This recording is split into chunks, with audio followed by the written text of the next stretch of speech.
They won't be asked this again.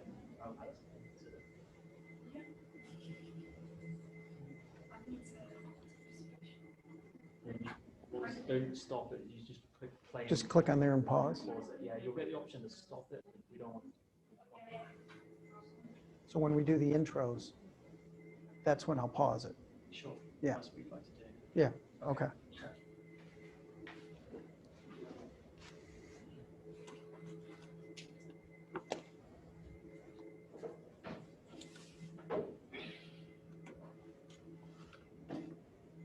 Are we ready to go? I hope so. They got a real good view of my back. Yeah, we aren't seeing that yet. Let me see if I can switch pens on.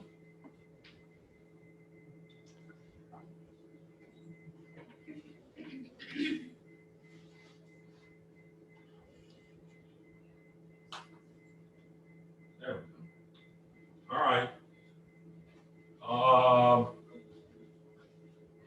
The secondary, I mean, it's not quite as sharp as usual, but Secondary.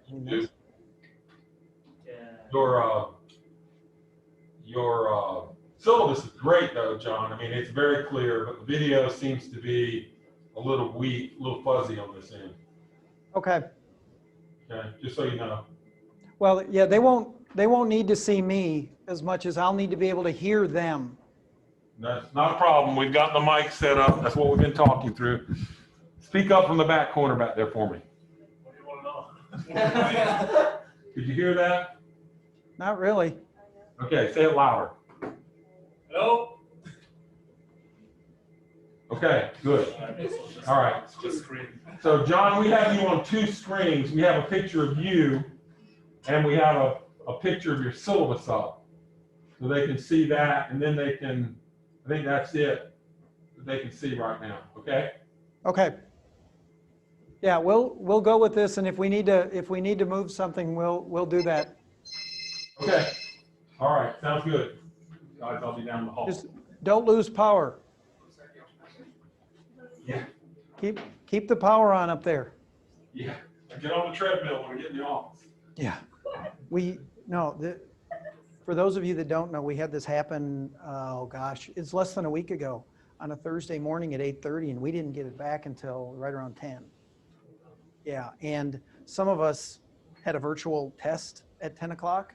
One of my classes did, and I had people hyperventilating because they had to do this. Okay. I don't think I know much of anybody in this class. So my name is John Alpers.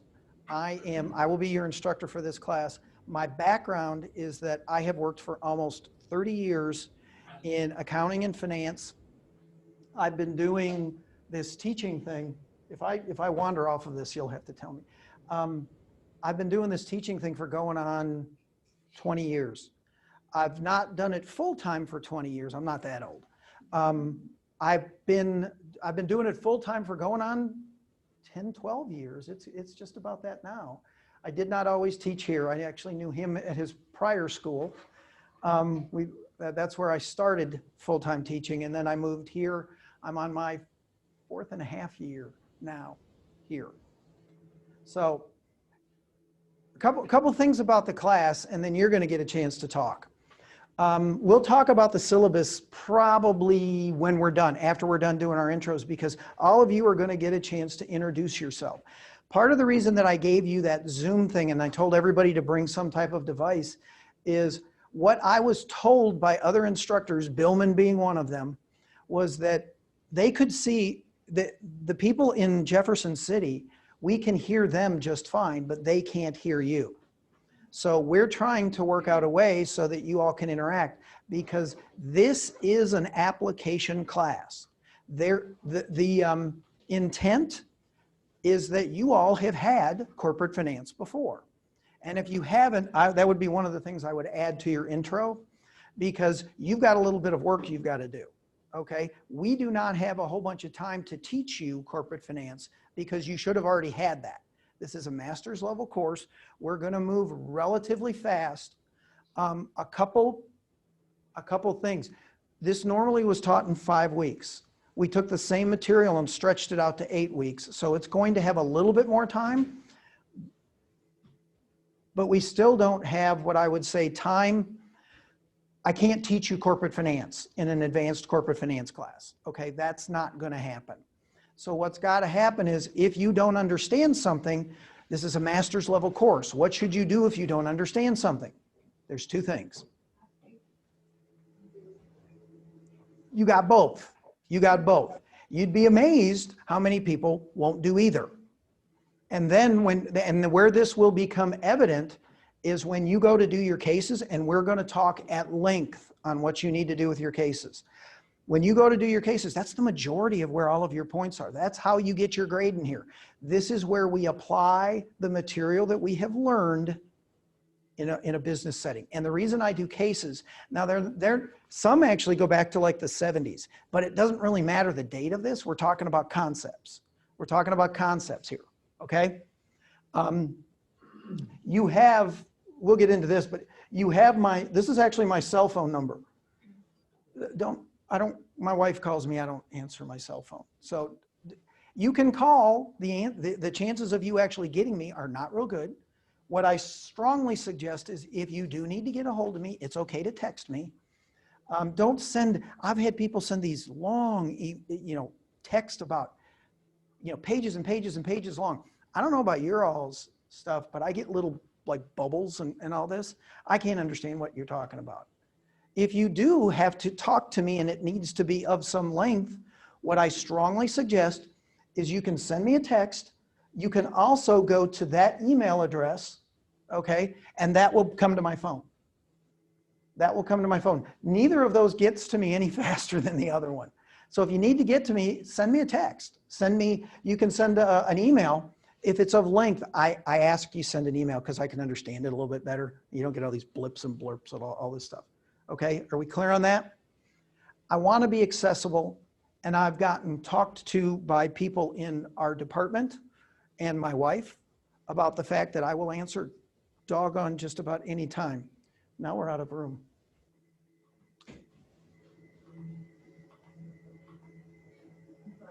Oh, you're fine. How are we going to do this?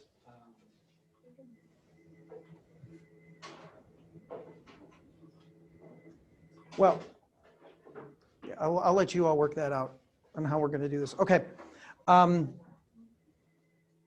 If there is a question, if for some reason you are physically not going to be here, because there's a fair amount of points that you can get just for participating. Now, that doesn't mean you occupy a seat, because even the folks up in Jefferson City, I'm pointing at you all now, you need to participate, which means I need to hear from you. You all are going to have to make sure that we can hear you as well. And that's why I was talking about Zoom. We're going to see, we've got a couple of options of what we're going to do. We might have you log into this Zoom setting that's going on. So, because first week, the first 2 weeks of this course are going to look and walk and talk like what I would call a traditional course. And then the third week, after you do your first case, you're going to be split up and working in groups. And what I would like to see happen is that you're working with some groups from up there and down here. I don't want Knoxville to be in a cocoon, if you will. And I don't want Jefferson City to be in a cocoon either. You need to work with each other. Now, the easy way to do that is all we have to do in Zoom is see, oh, we don't have it here. We'd have to set it up so that you can do breakout groups. It's easy. Okay. And once we do breakout groups, you can be with anybody. You can randomly do that. And I like the idea of you not knowing who's going to be in your group. Okay. I kind of like that idea, because if you're with the same people all the time, you know what you get? Same opinions, same everything. So if you're with other people, you know what you get? Different ideas, different opinions, different things like that. So, but we got 2 weeks before we have to worry about that. We got 2 weeks before we got to do any of that. Okay. We are going to go over this in detail. We're going to go over this syllabus in detail. Okay. Before we do that though, the way we're going to take attendance. Now, if you noticed, how many of you read the syllabus? I don't see all the hands. I see most of the hands.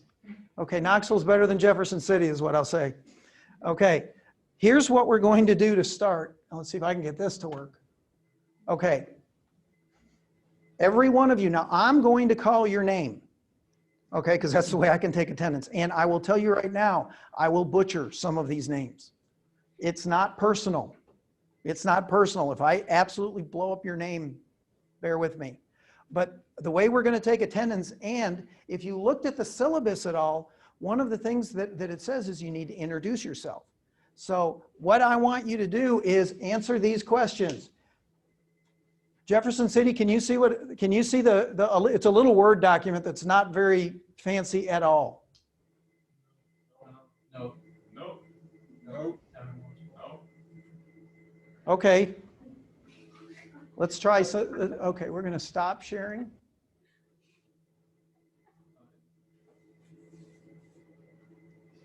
How about now? Yes. Does it say introductions? Yes. Okay. This is not very fancy, nor does it need to be fancy for what we're going to do. But what we're going to do is we're going to start, I'm going to take attendance, and you all need to give me this information. So I'll start out. I don't know if they can see me a little bit. Okay, you know my name. Okay, where are you in the program? I'm not in the program. Okay, but I will tell you that I am still in the final stages of my dissertation. So I'm doing classes just like you, except I'm writing, my papers are a little bit longer than yours, just a tad. My goals for this class is you will be able to write better. You will be able to communicate in a bunch, and hopefully at least 2 or 3 different ways, some of the financial concepts. You will be able to not only communicate them, but you'll be able to apply them to some different scenarios, and hopefully it'll give you a little bit fuller picture of what's going on. What do I do for fun? Oh my gosh, these days there's not much we can do for fun. I am an avid, diehard baseball fan, and some people will roll their eyes. I'm a huge Cardinal fan. I don't care who wins the World Series this year as long as the Astros lose, because they cheat. They did. They got caught. They got caught. But I've got grandkids that I will spend some time with when I have time. My wife says I'm never at home, so we'll see how that works. But that's what I do. What I want you to do is to answer those same questions. Okay. Now, if there are other things that you want to say, that's fine. You can embellish, but remember, we're only here until, about a little after 9, and then that is my goal, to be out of here by then. So we don't need, I don't need, I'll say, doctoral dissertations on all of these. Okay, let's start. It's Mustafa Belkora.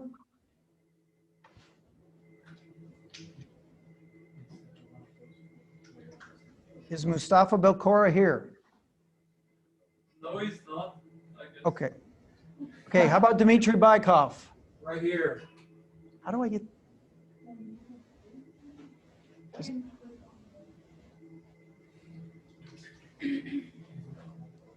Ollie, how do I get that so it shows Jefferson City? When I shared here? Oh yeah, for some reason it does that. So you can just grab the mouse, I'll show you. Over here, and then click this one, and then hit here, right click, sorry, unpin, and then right click again here, Okay, there we go. Dimitri, if you said something I didn't hear you, go ahead. Right here. Name's Dimitri, obviously, and I got 4 classes left, so I'm more than halfway through the program already. Goes for this class. I took a couple of finance classes in undergrad, so that was kind of interesting. So maybe learn something else. Hopefully, and what I do for fun. Hey, wait, hold on. You're going to have to say that louder because I don't think they heard the fact that you've put up with me once already. Oh, way more than once, actually. I have 4 classes left. Already took 6. So goes for this class. I'm trying to learn something in finance. I already took a couple of your classes before, and what I do for fun. I play the guitar and drums, so there's that. Very good. Ollie.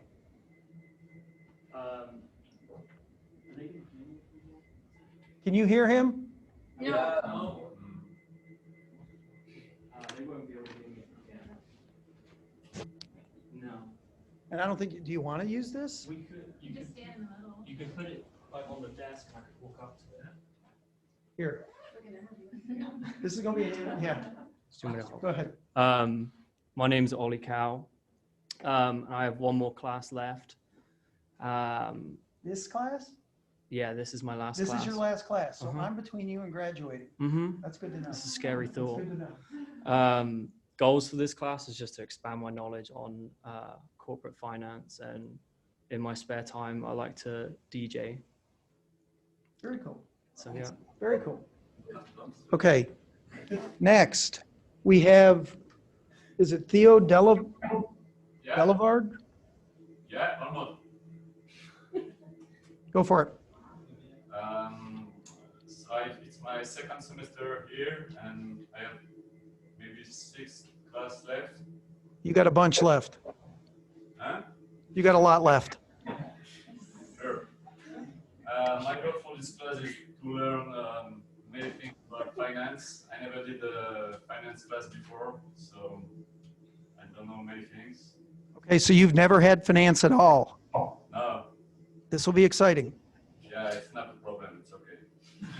And I like to play soccer for fun, and I'm in the track and field team in Corson Newman, and that's it. Okay? Sarah Duarte, Duarte Garcia. Yeah, me. My name is Sarah. This is my second class. This is my first semester. The goal in this class is, well, to learn about finances, because I have never taken anything related to business. And I like to swim and dance for fun. Okay? Samantha Isley, thank you.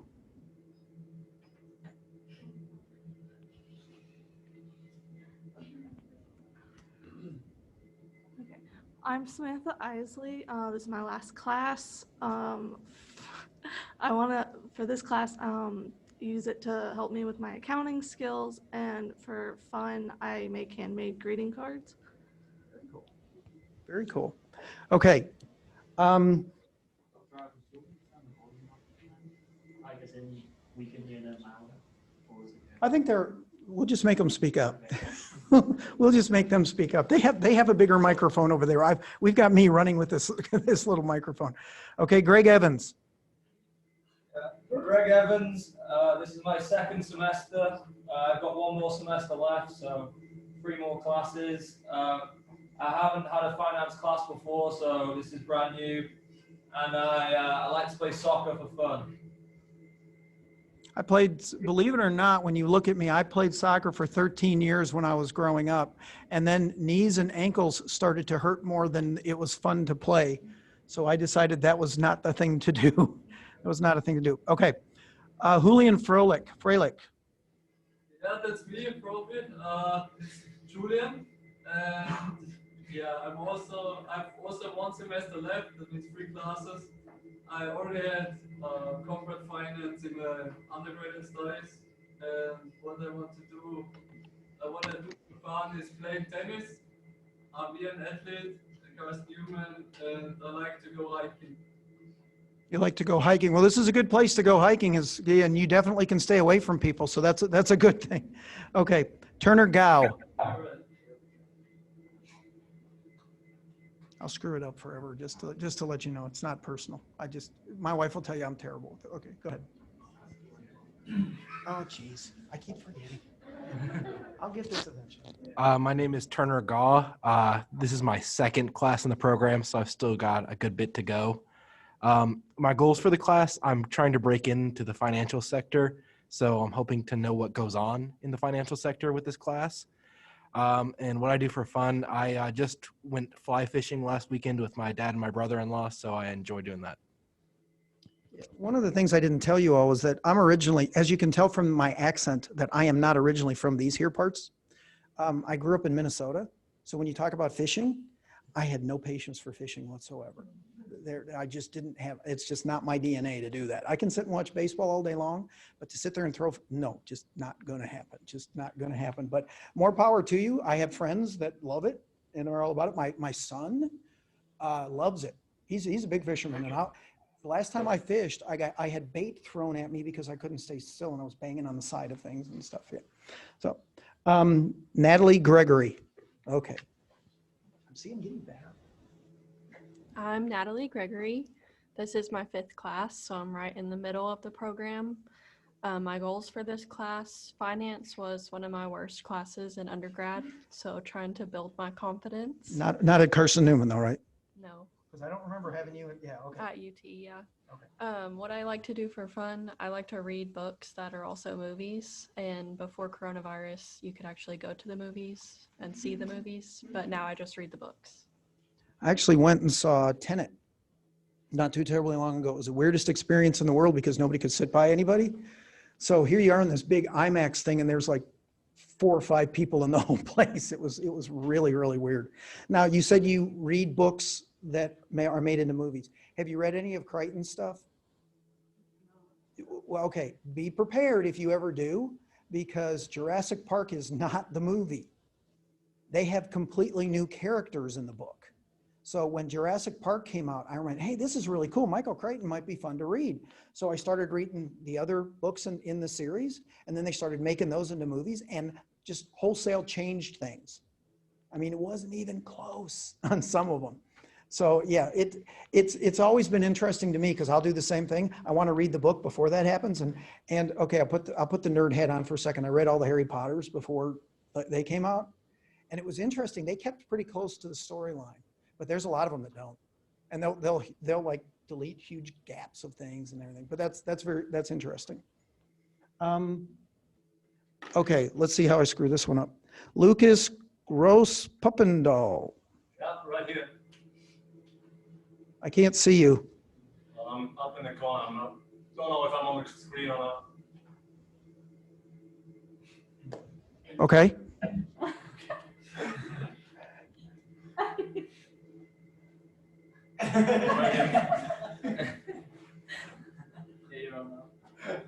Can you see it? Come on, again. He's there. Is it a corner? Well, we'll call it the voice from above. We'll let it go for this time. So I'm Lucas. It's my first semester, so my 2nd class here at Carson Newman. Yeah, I've had a finance class before in undergrad, so I just want to advance on that. What I do for fun is I also like to play soccer, or now coach soccer. So yeah, that's what I do for fun. Okay. How about Mary Harb? Where? Oh. My name is Mary Harb. This is my 5th class in the business category. My undergrad was in biology, so all this business is new to me. Wait, biology, and now you're in the business? What did you? This is when people figure they have to get a job. So. My goals for this class is I want to expand my knowledge and also to be better at strategic thinking. And I played volleyball, so I do that for fun, and I also paint. Very interesting. I can't paint to save my soul. I did play volleyball, but not competitively. And the last time I did, I saw it was absolutely one of the grossest accidents because somebody came down like this and then turned. And yeah, we carried him off. It was kind of like Dak Prescott if you watch any football. It was close. Okay. Pim Jansen. Yeah, over here. In the top corner again. I think you all are hiding up there and we just have voices that are. Oh, now we can, there he is. So I'm Pim. No, I like this screen the best. Can you hear me? Yes. Okay, so I'm Pim. This is my 2nd class. I just started here at Carson Newman as well. I already had 2 finance classes in undergrad, so I just hope I can expand my knowledge in finance. And for fun, I play soccer. I play soccer here at Carson Newman, so that's what I do for fun. We have a lot of people who play soccer either for fun or at the school. So we're going to be, we're soccer heavy, if you will. Okay, Evans Kiptum. I'm here. Okay, my name is Evans from Kenya, and I did my undergraduate with corporate finance. once again, and I just want to advance more about it. And what I like doing for fun is I like playing volleyball a little bit and playing soccer. I didn't hear that. Actually, my English is not good because I'm from Kenya, so we are speaking like different accent. Okay. And he plays soccer. Yeah, there's a shock. If in doubt, what do we just say? Play soccer? Yeah. Okay. Okay. Lorianne. Okay. Like it says. Long. I'm coming. My name is Lorianne Long. I go by Lorianne. This is technically my last class in the traditional MBA program, but I think I'm going to go on. My goals for this class are to get a better in finance because I think that is important in HR decisions. And for fun, I like to mountain bike, hike, all the outdoors things, and I also. Very good. Every time I hear, like mountain bike, I'm thinking injury. I'm thinking because I know what I would do if I went mountain biking. I would be in the hospital somewhere. And yeah. Zachary Magaha. I'm on my way. Zach Magaha. This is my second class. My goals, I don't really remember much finance, so I guess it'll just be relearning some. And for fun, I like to read and write books. Cool. You write books? Yeah. That's cool. Very cool. What kind of books? Just all kinds or? Yeah. Very good. Very good. Kevin Mawissen? Yeah, that's me. Do you hear me? Barely. That's me, Kevin. I have 4 classes left. The goal is just advance in finance. I had a couple of classes in my undergrad, and for fun, I swim. For fun, you swim. Yeah. Very good. Naisha Mawamka?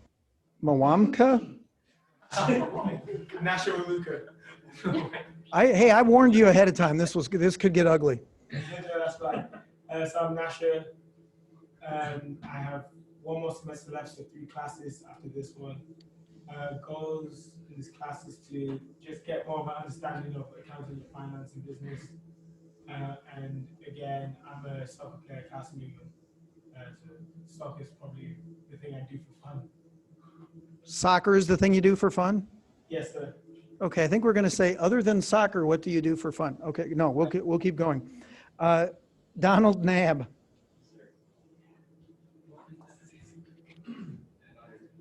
So my name is Don Nab. I'm a, let's see, this is my second class in my MBA pursuit, so I've got a lot to learn for sure. I am looking to round out my knowledge of business. I've supported 2 startups, 2 tech startups in material science, and I think everyone should try that at least once in their career. It's a good idea. Maybe not more than once. Take the finance class first and it might go better. And so my goals are really to figure out what I didn't figure out the first time around in applied business. And then for fun, I am a husband and a father of 2. My son is also, he's taking classes this semester in Macon, Georgia at Mercer University. So he and I are both figuring out what college is like all over again. And for fun, I'm the father of a soccer player. And you watch a lot of soccer. I like to hike and be on the water and yeah. Very good. Very good.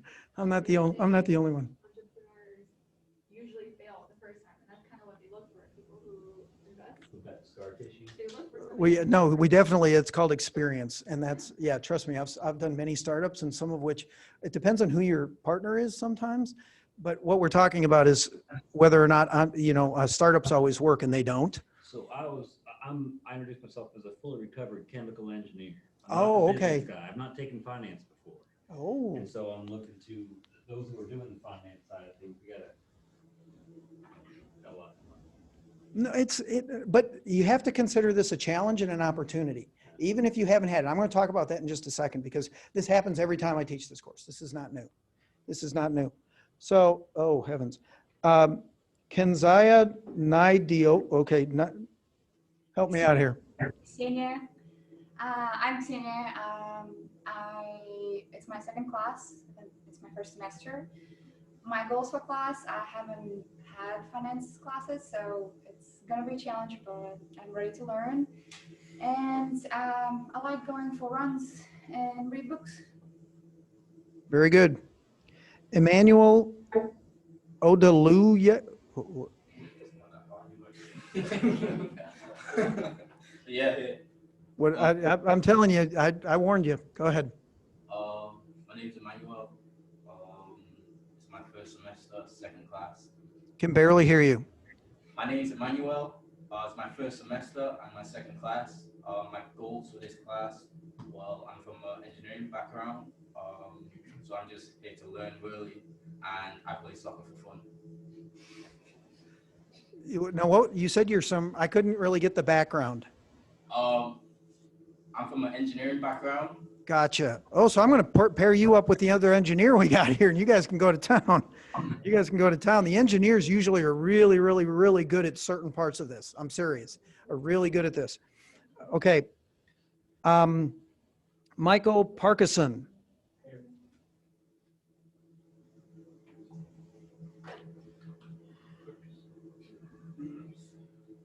My name's Austin Parkinson. I go by Austin. That's fine. This is my second class in the program. I am a mechanical engineer. And so I haven't had any actual finance classes. What do I do for fun? I'm a Braves fan. And you don't like Cardinals? No, no. That's okay. You're doing better than we are right now. And I've got, what's that? Yeah. And I've got a 10-week-old son at the house. So that's what I do with most of my free time right now. And you're doing, yeah, this is your free time is to get away and do this. Yeah, it's called, hopefully you won't be napping when depending on what we're doing. Our goal is to keep you awake, is to keep the new dad awake. Okay, Henrik Van Dyke. Yeah, here. I go by Rick, and I've got 3 classes left, so next semester is my last semester here. Yeah, I play soccer as well. Goals for this class, so I come from a physiotherapy background, so I didn't have much to do with finance either. So yeah, I want to learn a lot about that. And what I do for fun is play soccer, obviously, and I love to fish as well. Well, you're in the right place if you like to fish. There's a lot of lakes around here. And how many times do you have people go, hey, it hurts when I do this? Not as much in here, but like back home all the time. All the time. I can imagine. Yeah. Okay. We've got Hongzhi Wang. Hongzhi. Okay. We'll try.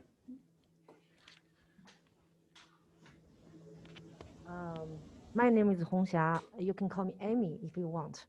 In fact, this is not my last class, but I'm almost done. You're almost done. Yeah. So you can see the light. Yes. You can see the light down there. It might be dim, but you can see it. Okay. Yeah. I'm the 4th engineer in this class so far. We'll call this engineering light. Yeah. Yeah, I like engineering, but in fact, to have a easier life and more money life, so I turn to the business.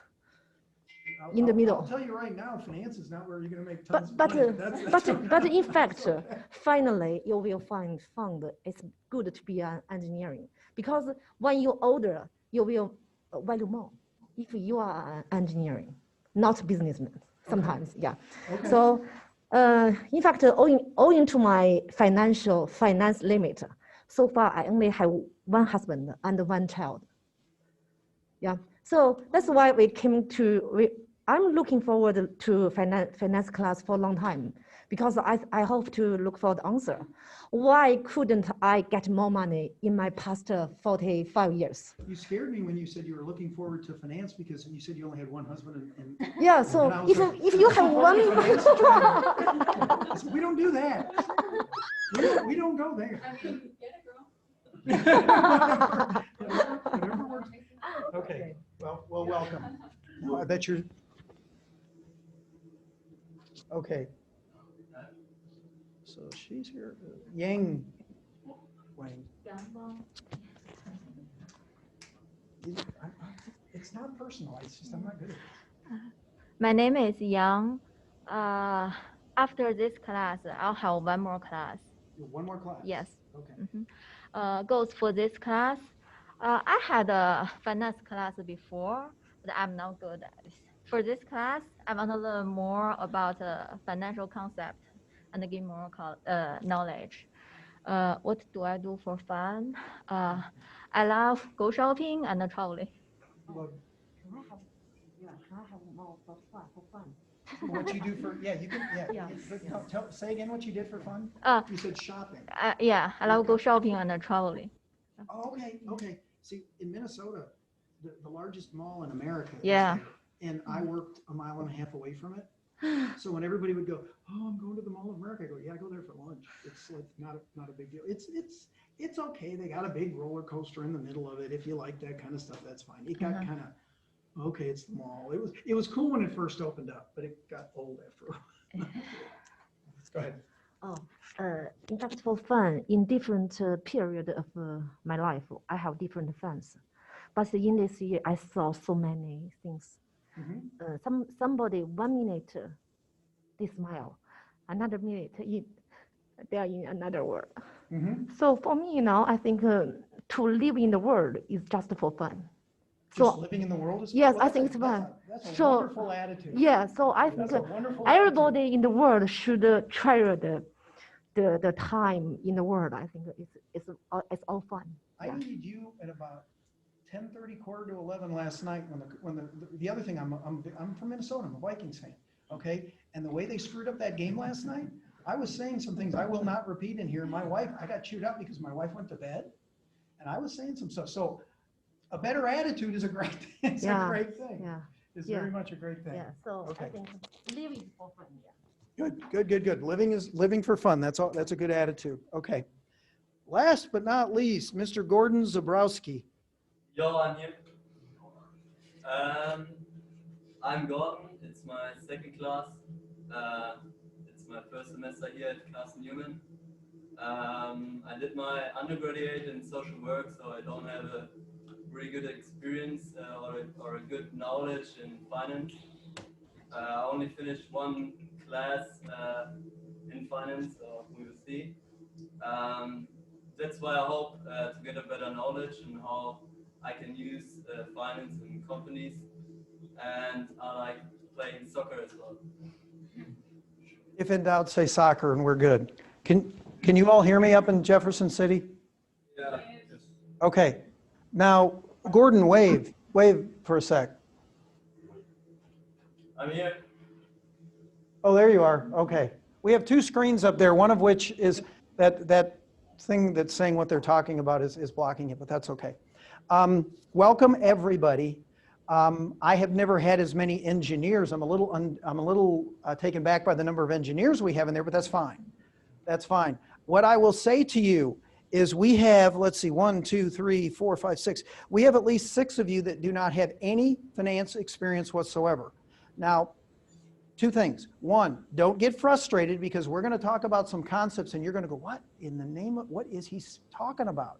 We don't speak a different language, and there are resources. One of the things one of the reasons that I made you all buy that Harvard course pack is in the middle of that there's a primer, and it essentially is a PowerPoint program where you can download it and it will walk you through some of the terms and some of the things that we use in finance. I strongly suggest you spend some time on that. But like you said before, if you don't know a concept, if you don't know something, number one, do a little bit of research, because if you ask me first, what I'm probably going to ask you is, where have you gone and what have you looked at? Where have you gone and what have you looked at? And if you tell me, I've looked at YouTube and I've looked at, there's a couple sites that I want you all to write down right now. YouTube is a wonderful site, okay? But there's a lot. There is a ton of garbage on YouTube. There's a lot of stuff that just isn't very good. There is another site that I strongly recommend, and I tell all my undergrads this. It's called Investopedia. Investopedia has wonderful resources. They've got some videos, not as much as YouTube's going to have, but they've got a lot of write-ups on a lot of things related to financial issues. It's called Investopedia because it's geared toward investing. We do investing simulations up on campus. That's what we use to do our simulations is Investopedia. It's free. Now, the first time you go into it, you might have to register. And they're really good about sending you emails almost daily. Some of the articles are real, again, remember my background. Some of the articles I think are pretty cool. If you don't want to get all of those, you don't have to, but it's free and the resources, they're credible, they're cited, they're supported. It's really they do a good job. They do a good job. There's also, at the end of the day, you can use Khan Academy. Khan Academy has made a concerted effort to go after the K through 12 people. So you all are master's level students. Most of what Khan Academy is going to have is most likely going to be below you. Is going to be below what you would want to get. But if you need to go, I don't understand that one term that he used, or I don't understand that term that we're seeing in a write-up, okay? In any of the readings, go in there and you can Google it. Good old Google helps amazingly. And there is one other resource that I'll say it kind of tongue-in-cheek. But when you are looking for things, you are going to find that things will pop up and say that they're out of our friend, Mr. Wikipedia. And we all know, oh, no, we can't do it. We can't use, never, ever, ever use Wikipedia as a source. Never. But when you are looking for things, call up Wikipedia, and Wikipedia has references down at the bottom of it. Use those. Use those. Those are actually, they found that they are more credible than a lot of the other information that you're going to find. So use that. Use that. Now, a couple things administratively. Okay, obviously I'm not going to be able to see everything that you all are doing up in Jefferson City. So we're going to be a little bit on the honor system that people don't kind of tune out on me, and those people that are hiding up in the corner over there don't kind of walk out. I will depend on you to be responsible about that, but I am probably going to try and take breaks, at least one if not two. It depends on how we get going. Sitting for 3 hours, I've done night classes multiple times. And to sit for that long a period of time would be like torture. So if you feel you need a break, I'm probably going to try and do it on the hour. But if we feel that we need a break, we'll stop. We'll stop and take a break if the class consensus is that we have to do this. It is not my intention to put anybody through any type of pain. If you have to get up that's fine. Okay, what I would say is you don't have to go, I'm getting up now, I'm going to go walk over. Okay, we don't have to make a formal announcement to this. Just try and be discreet and be quiet and do what you got to do. Okay, any questions on that? Either they're sleeping or I just explained things very well up there. Okay, now, before we take our first break, I want to start to discuss a little bit, and we're going to see if I can do this. I am going to stop sharing this, and then we're going to share the screen, and I want to get into the syllabus.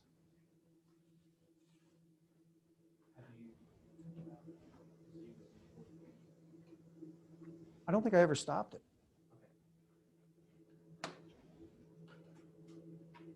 Yeah, we're still recording, so we got all that in recording. That'll be fun. That's okay. We're all learning this. You know, again, this is the year 2020. If anything weird can happen, like if the power can go out, it's going to happen this time. It's going to happen this year. It's just the way things work. Okay.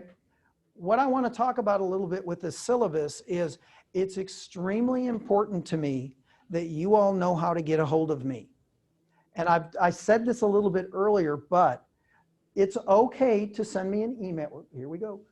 It's okay to send me an email. That is probably, if I had a preferred way to communicate, that probably would be it. Like I said, if you were going to, the reason I put my cell phone number on there is it is okay to text me. But if I won't answer my wife's call, chances are I'm not going to answer any of yours. And that, again, that's not personal. I just don't answer the phone. I don't answer the phone. I had a long time ago, I had an instructor who was sitting there, and all of a sudden he's in the middle of a lecture and goes, "Hey, how's it going?" Okay, that's about the rudest thing I can think of to do to you all. And I've also had students who are sitting there like this. I had one who, during a test, goes, "Hey, yeah, I'm almost done with the final. Yeah, I'll be out in a little bit." And then I'm going like, "What are you doing? What in the name of heaven are you doing?" And they went like this to me. I called it, they gave me the finger. They gave me the finger and told me they'll be with me in a minute. And I just kind of went, I think I walked over and I said, "We're going to take the test. You and I are going to have a chat." Okay, we're not going to have any in-class exams. And I know all of you you're at a level where you would never pull that kind of stuff, okay? But we do need to be somewhat respectful. Try to stay off phones. I mean, I understand, like with babies, you might need to be, but again, you don't have to go, I got to step out for a minute. No, just do what you got to do and leave. We're adults here. I will treat you as an adult until I have a reason not to. Please don't give me a reason not to, okay? Now, we're going to see if I can do this. Oh, this will be fun.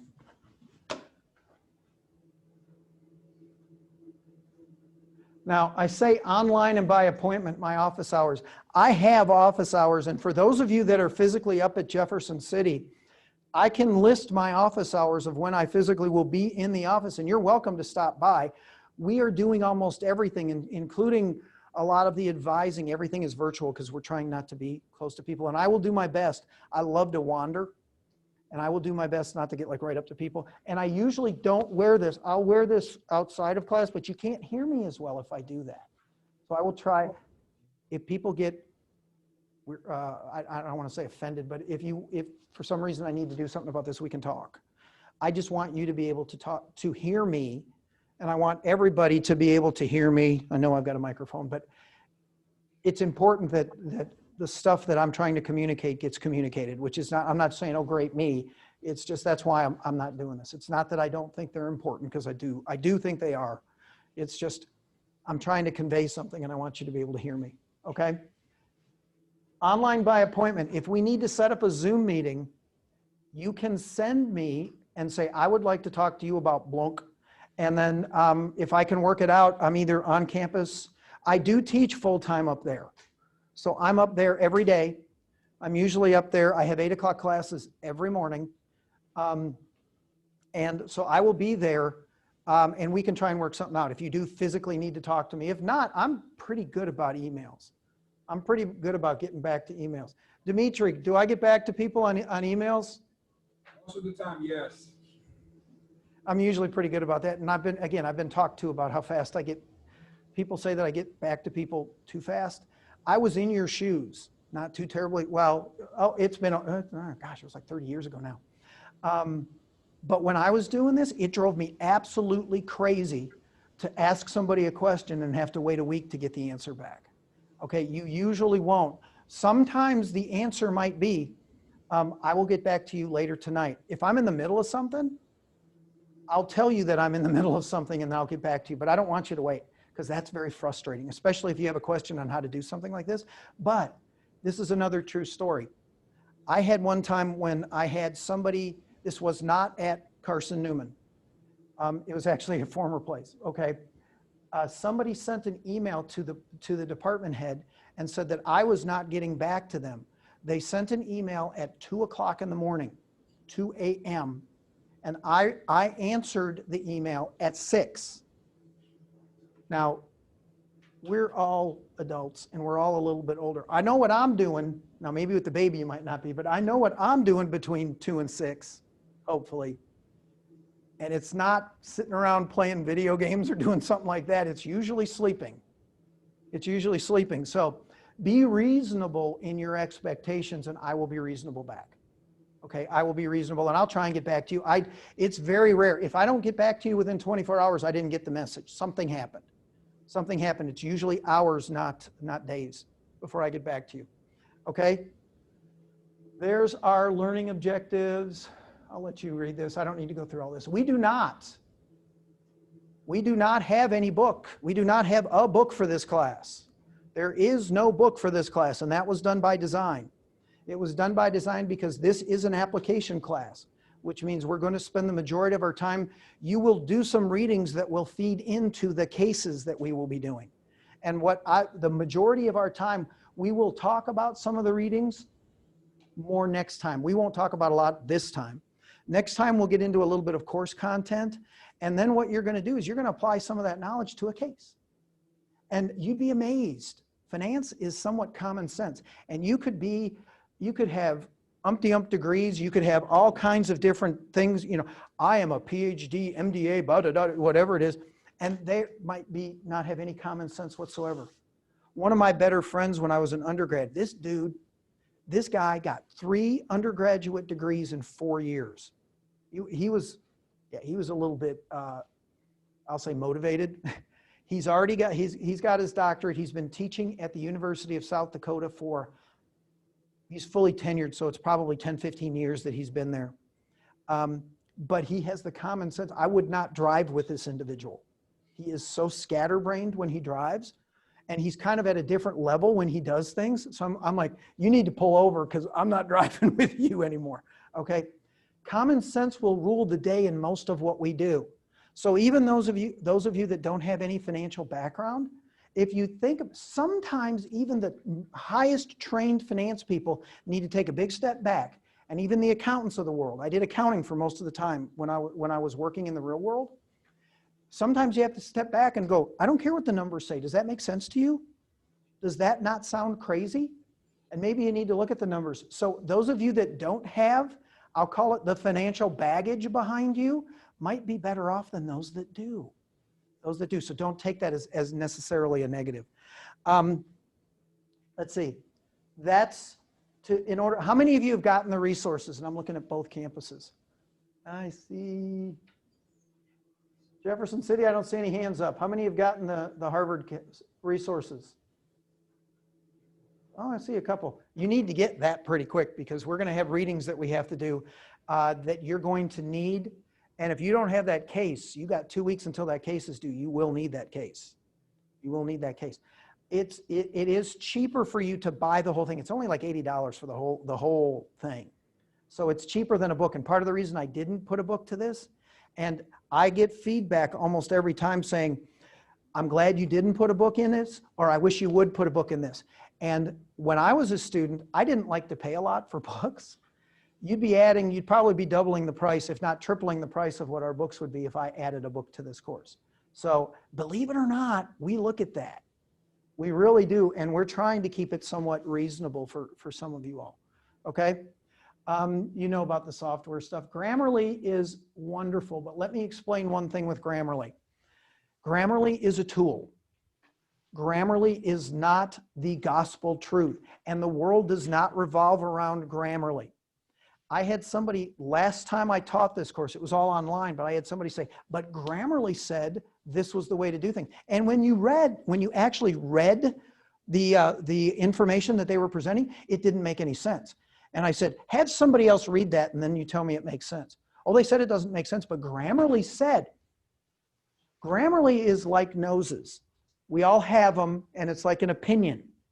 Does that mean that it's always exactly right? The answer is no, it's not. It's not. Plus, how many times have you done a paper in Word and it puts either one of those red or blue squiggly lines underneath it? And you go, but everything's right with this. Is the technology always 100% correct? It just isn't. It just isn't. So use some common sense. And I think Grammarly is great to have. And what it does is a lot of what we refer to as the silly errors get caught in Grammarly. But the way I went through my master's program, not so much my master's program, but definitely my doctorate program, and this is my suggestion to you when we come to cases, have somebody else, usually not somebody in the class, have somebody else read it to see if it reads okay. They might not know the information. My wife read all of my papers. And God love her heart, she did not understand some of what I was writing about, but she could say this verbiage doesn't make sense. And what will happen is you'll read your stuff 2, 3, 4 times, and you'll say, but it makes sense to me. And then you read it and you go, no. The other trick that they say to do is, if in doubt, read it out loud. Read it out loud and you'll catch stuff. And I get talked to in my papers, especially when I'm writing articles. Did you read this out loud? Did you read this thing out loud? And I'll say, well, I thought I did. I thought I did. So Grammarly is good, but Grammarly is also just another tool that we use. Supplemental texts, we don't really do that now. One of the things, let me talk about this for just a second if I don't make people too dizzy. We are going to use, in this class, we are going to use APA 6. And I know some of you have used APA 7 already. There was one course that used it. We as an institution have not changed over to 7 yet. And we're in discussion about it. Let me just put it that way, because there are some people, if you're used to 6, and then all of a sudden we throw a new format at you, I know I wouldn't be very happy with it. So we're trying to make sure that people get through the program and don't have to learn multiple APA formats. 7 is, in some cases, easier, but it's one thing that will freak some people out. It's that C word, that change. And sometimes that's enough to send people off the deep end, So watch yourself, and even with the meal, but APA, when you are looking even at Purdue OWL, I took Purdue OWL off of this because Purdue OWL will take you straight into 7. And you have to ask it and tell it that you're looking for APA 6. There are, I didn't bring it in. There are little bitty things you can get in the bookstore. They cost like $7, maybe $8, which will give you an overview of APA, but you can do a lot of this stuff online. You don't have to pay for it. Like that one thing, the reason I got that is because it was real handy and I could show people, no, you're not doing it right this way. We'll talk about how we do APA and some of that when I pull up my paper. I'll do that after our first break. I want to get through this first. Grading policy, I'm going to follow, this should not be any different from anything that you have seen before. This should be basically, we're going to, don't be dishonest. One of the things that we will be looking for is original thought and original use of thought. So you're going to hear me talk about this multiple times, especially before we get to our first case. Direct quotes, in my opinion, are a no-no. You can have a couple of them, but the more direct quotes you get, I had somebody turn in a paper for me, an undergrad, this was a freshman, and the paper itself was 60% direct quotes. Is that their paper? Nope. Is that an accumulation of a whole bunch of different people's quotes? Yep. Learn to paraphrase. Learn to paraphrase. You will have to cite them, but learn to paraphrase. Learn to paraphrase. I am not a big advocate in, look at how long your papers are, 2 to 3 pages, right? You should have at max maybe 2 to 3 quotes, and they should be very short, because do I want to hear from other people or do I want to hear from you? I want to hear from you. I want to hear from the people that are writing this. I don't want to hear from, so-and-so said this, so-and-so said this. I want to hear what you said, okay? Learn to paraphrase. Learn to paraphrase. Now, I'm going to talk out of both corners in just a second, because when we pull my paper up, I'm going to say you need to cite the world. You need to cite all the time. That's APA. That's APA, is we have to cite a lot, at least APA 6. That's the way we're going to grade. You have one exam, and I will tell you, after writing the cases, you're going to think that exam is the easiest thing in the world. It's all essay. There is no multiple choice, and as long as you come close to answering the questions, I always say it's embarrassingly easy. There's 6 essay questions, and they're about a paragraph or 2, maybe 3 a piece. And if you're writing a page on each one of those, you're writing too much. You're writing too much. I usually put that out about midway through the course. Are you expecting references on these now? Okay, you're going to hear my bias on this many times. If I'm saying something, it's always better to reference it. If I tell you, and here's the example I always use. Let's say that I say it's raining outside. Okay, you can look outside and say it's raining, or if we're in here, we don't have a window. If I say, according to WBIR, according to blah, blah, blah, newscaster, it's raining. Does that add a little bit more credibility to what I've said? Well, it depends on who it is. Yeah, it depends on who it is. But for the most part, if it's a credible source, let's say, if it's a credible source, does that add credibility? Verifiability, credibility, and relevance all get added whenever you add a reference. So in answer to your question, all the time, every time, whenever you can cite it, cite it. Cite it. Don't use direct quotes, but cite it. Cite it. It just adds more credence to what you're saying. Any questions up in Jefferson City? Are y'all with me? Yes, sir. Okay. Well, I heard the.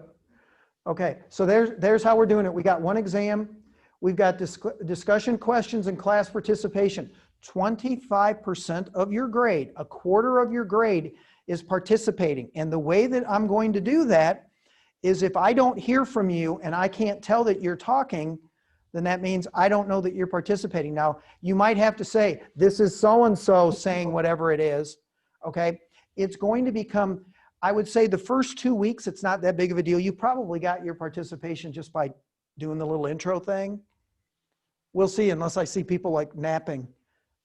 This is also a true story. On one of the Zoom calls we have, we do a lot of stuff by Zoom now. I had somebody, and this was an undergrad, I think they were a sophomore. And the next thing you know, I see him like this. I see him like this. And I actually, in the Zoom thing, went, can you all see that? Can everybody see this? And it's not like you can go, hey, nudge him. You can't do that. But the person wakes up and I'm like, yeah, okay, they lost a little bit of participation. In my other classes, I call professionalism part of the grade. Is that being very professional to nap during a class? No. They got an email.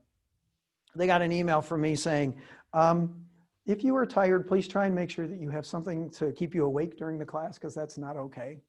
It's not okay to sleep through that. Look at what the majority of the, go ahead. Is the test fine? No. No, you'll have it to take home.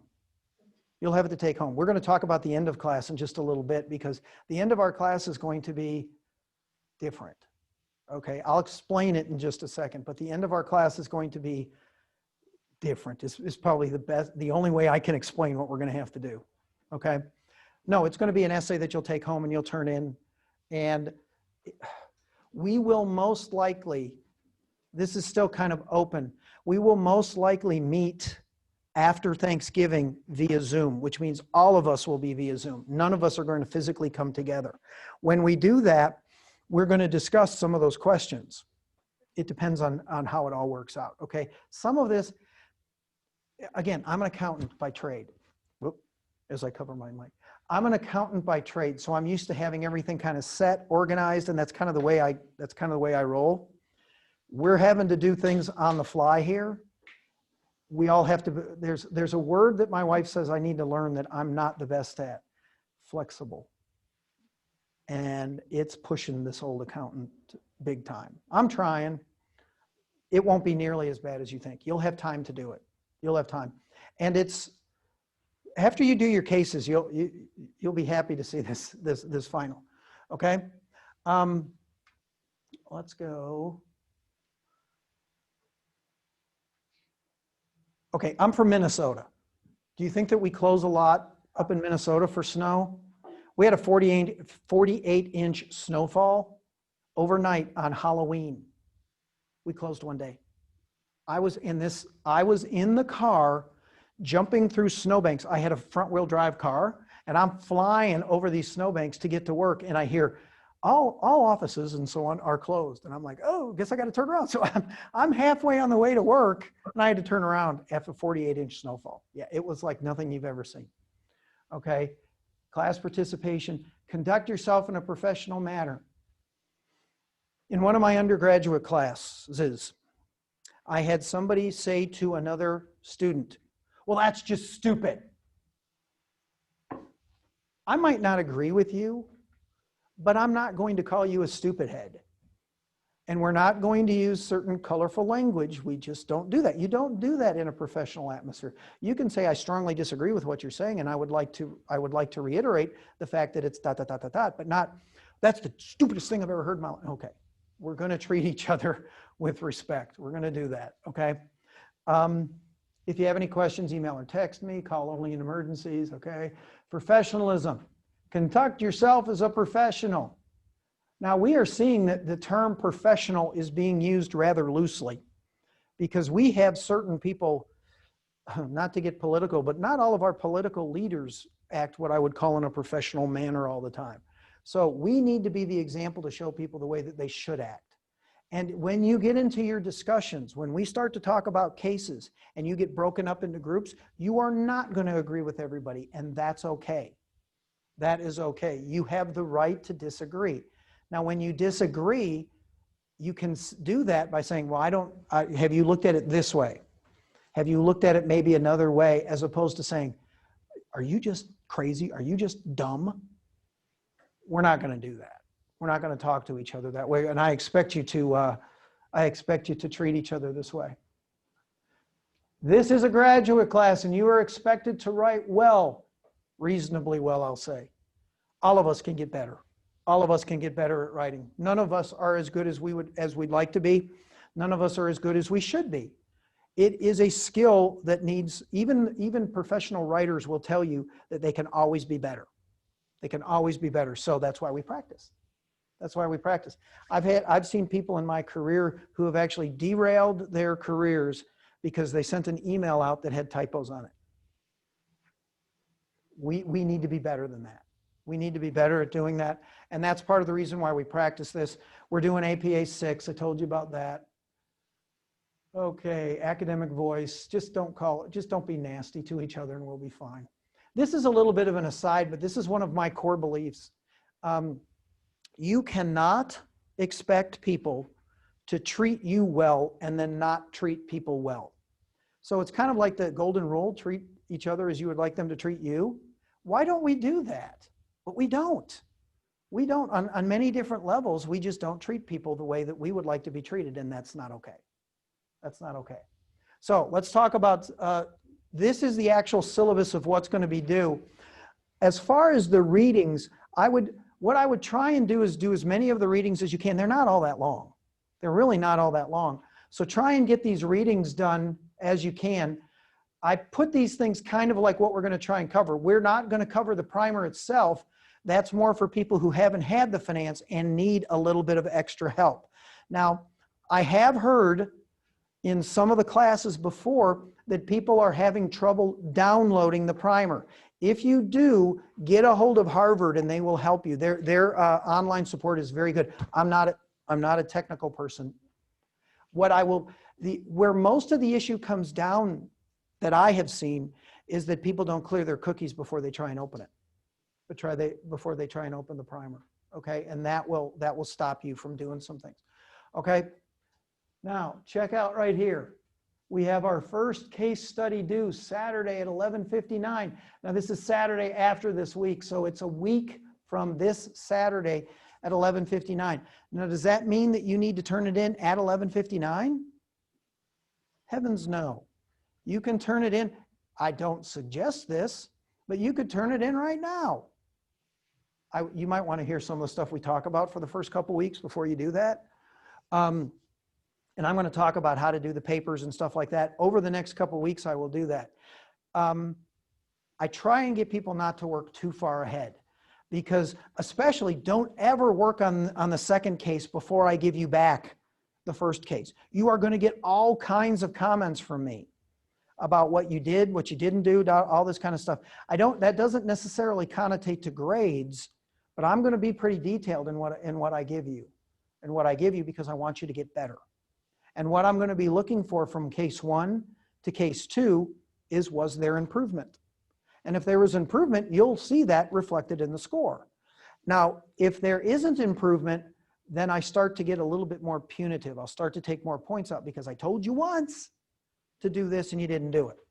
Either you didn't understand, and if you didn't understand, talk to me and I will help you understand. Okay, so make sure that you understand and do that. But this is a real pet peeve of mine, and make sure that everybody hears this. I want to make sure people can see me. Don't be late. Don't be late. Okay, and I've had people, oh, I forgot. No, not okay. What's the policy? I don't take late papers. The punishment, I don't take late papers.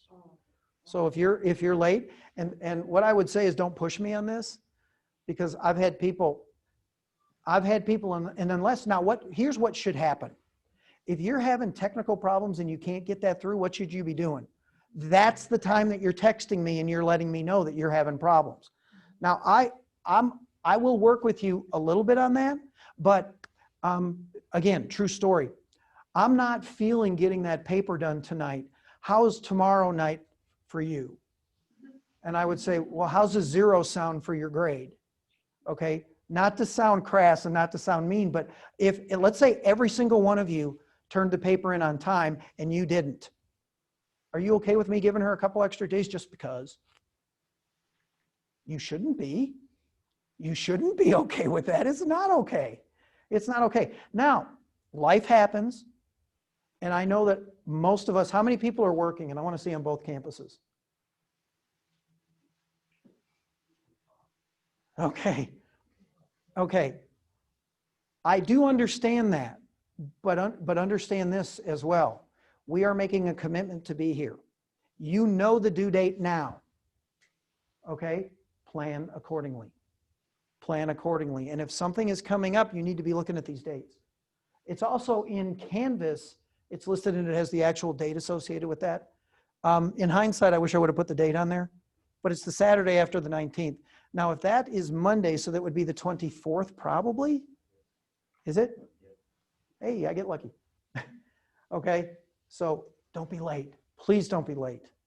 Don't be late. And I forgot is not a good excuse. That'll get you a 0. And remember what I said before, this is 60% of your grade. Don't mess with the cases.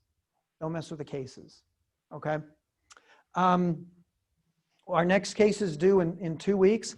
And what my goal is that once you send the case to me at 11:59 on Saturday, I am hoping to have as many of those, at least a first read, done by the time we have class on the 26th.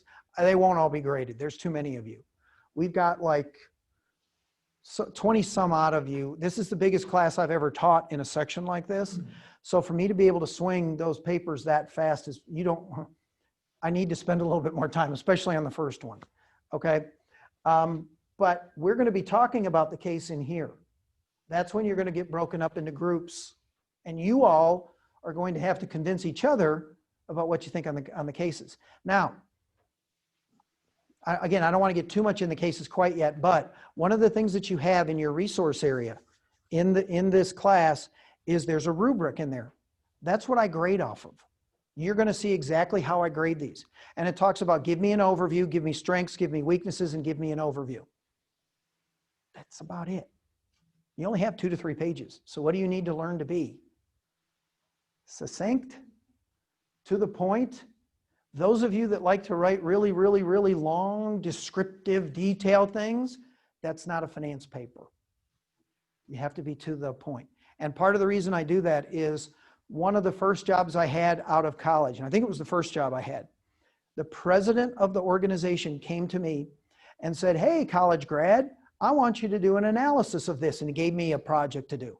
And I came back and I had this big, thick thing that had all kinds of charts and graphs and everything. And I said, here you go, sir. And I was skippy and I was going to get it all done. And he grabbed it.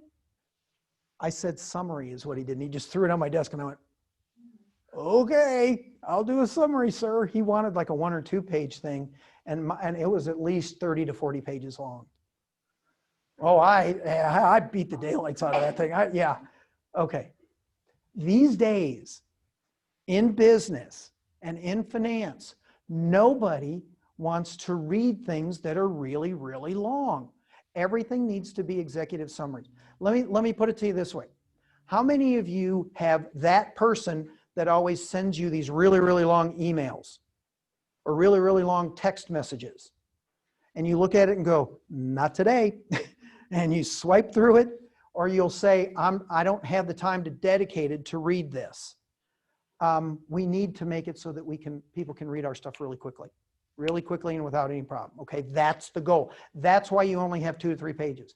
And people will always say, that's not long enough. Well, okay, make it long enough. Make it so that you can get it done. There's ways to do this. There's ways to truncate what you're saying. Okay? Now, talks a little bit about the cases. We're going to get into that in a little bit. And what I did also was I went into a little more detail of what we're going to be discussing and what we're going to do. My goal in this class is that, at least for the beginning of it, is that we don't have to do a discussion question online. Now that will change toward the end, because if we don't meet, we've got to have a way to do the discussion question. Okay, so on this, we probably won't do discussion 2 until next week, because I want you to be prepared. And what I'm going to do is I'm going to call on people, and I wouldn't do that to you today, because I mean, we're getting used to things, and some of you don't even have the resources. Okay, but what I'm going to do is say, hey, we're going to discuss basic financial operations at work in organizations. Those of you, and there were a majority of you that raised your hand and say you're working. Whether you work in finance or not, you should know how the finance is working in your organization. Now, that doesn't mean you go buddy up with the accountant and say, how are we doing this? I want you to give me your impression on this. That's what we're going to be talking about with these discussion questions. And we don't write out our discussion questions until the end of the class, but everything that you say, one of the things Ollie said at the beginning is, do these things need to be supported? And you're going to hear me say all the time, yeah, you support everything. You support. Now, you don't make a comment and say, I just heard on the radio this, or so-and-so's book says this. We don't talk like that, okay? But we will say things like, hey, I was just watching news channel da-da-da-da-da. Yeah, be careful with that. I was just watching news channel whatever, and they were saying this. One of the things we find in the United States is there biased reporting in almost everything that we hear. Yeah, it's kind of hard to find unbiased. You know where they say we need to go to find unbiased reporting of even political stuff? BBC, something international, because we can't do it. We can't not be biased. We can't not be biased. And I'm talking about your CNN, Fox. Well, think about CNN and Fox alone. You going to get a valid picture of what's going on with CNN and Fox? No. That also comes to when we're talking about our sources. Make sure your source isn't really biased. Make sure your source is somewhat open. Okay. So on the readings, should we have those read prior to the week 2 course? They're not that long. They're only. It's really not nearly as bad as you might think. And if at all possible, we're going to do our first case, the Wrigley case. It's not due. It's a week from this Saturday. I would read that case before we came to class next week. That's my suggestion, because if you had questions like, hey, what do you think about this? Better to do it now than afterwards, when that thing is due. This is how the grading is going to be done. 30% on the strength of the decisions, weakness, should have at least 2 supports to the discussion. Clarity, mechanics, and formatting, so on and so forth, okay?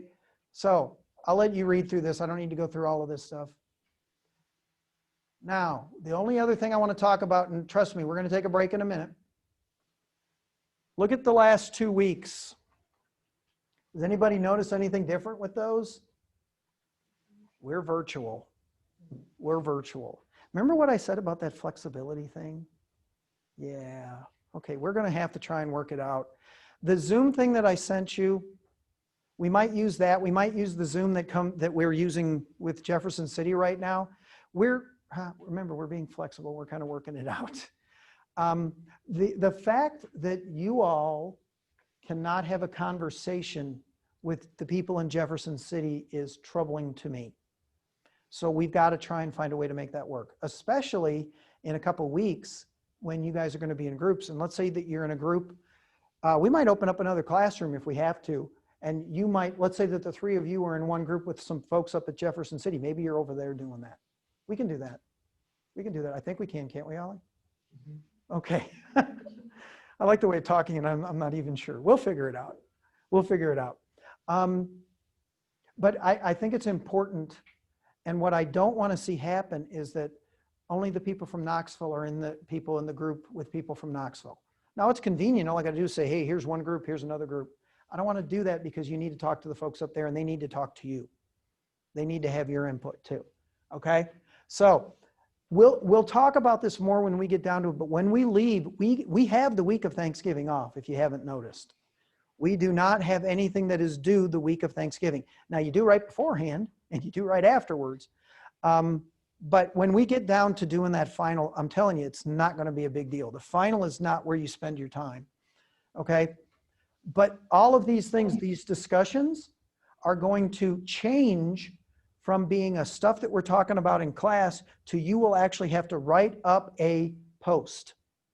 Write up a post, and I'll give you more detail on how we're going to do that, number of words and so on and so forth. But by the time you do these cases, this will be a piece of cake. Support everything that you say, and you will, and we will get along just fine. Don't, and you, I'll say you got some explaining to do because I'm going to be coming after you saying, why aren't you? Why aren't you doing that? Okay. The first one, look at the last question.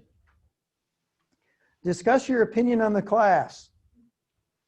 If you give me an honest opinion and don't call me names, you'll get the points related to this. If you, and I do want to hear honest, I wish we'd have spent more time on this, da, da, da, you know, things like that. I do want to hear that. And every time I run this class, and this is like the 7th or 8th time I've done this, sometimes I get some, I'll call it constructive criticism, and sometimes people don't like the way you grade. And I don't know that, you know, when you take points away from somebody or ever, yay, thank you for taking those points away. I don't hear that too often, but if it's constructive, I want to hear it. If it's suggestions that people have, I come up with the ideas that I come up with, and trust me, we're trying to do what is in the best interest of everybody, but you might have another idea. You might have another idea on how to do this. The majority of the time that we teach this class, we have taught it so far in 5 weeks, and we've taught it online. This is the second time we've taught it face-to-face, the first time that we've done it in 2 campuses. So that's why we're doing things like, I sent out that Zoom thing saying, we're going to have to find a way. And I know right now that if I needed you to talk to Jefferson City and everybody was on the same Zoom call, you could do it. You could do it and it wouldn't be that big of a deal. It could get a little funky. We have up on campus, we have virtual lectures where I have different business leaders. In fact, you all can come to those. All you got to do is they're 9:30 on Thursday mornings, but we have different business leaders from around, some from Knoxville, some from Jefferson City, but they'll come in and they'll talk like, we've got the comptroller from the state of Tennessee is coming in this Thursday. Not coming in. What they're doing is they're zooming in from Nashville. They're going to zoom in from Nashville. If you want to hear about job opportunities from that, you're more than welcome to. They should be in your student announcements where you can see the Zoom calls, okay? I had thought about bringing guest speakers into this class. The only thing is we're going to be kind of hard pressed to get done what we need to do. And I don't know that I wanted to bring in business leaders to come and talk to you because I don't want to give up the time until I know for sure that we have it. And by the time we need it, you know what's going to happen? It's going to be Thanksgiving and we're going to have to go virtual. Okay. We'll talk more about this and how we're going to complete these later. Okay. Any questions? Comments or concerns? Yes, ma'am. So you said the discussion for this week is going to be. We're doing it. So we're doing it this week, but we're talking about it next week. Okay.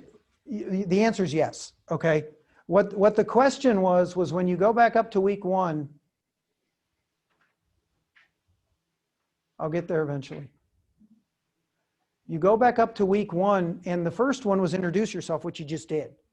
Okay. The second question that it said is discuss the basic financial operations that work in the organizations. I don't think, in fact, I'm pretty sure the way that I've got it set up that we will not have time to go through that. So what I'm saying is be prepared because discussion number 2 and discussion number 3, we're going to talk about in class next time.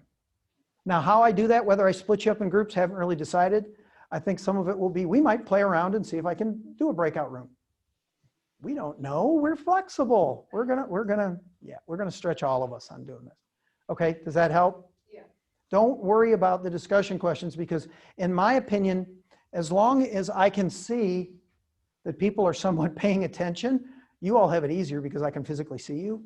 The folks up in Jefferson City, I don't see anybody napping, so we should be okay. You'll get discussion points.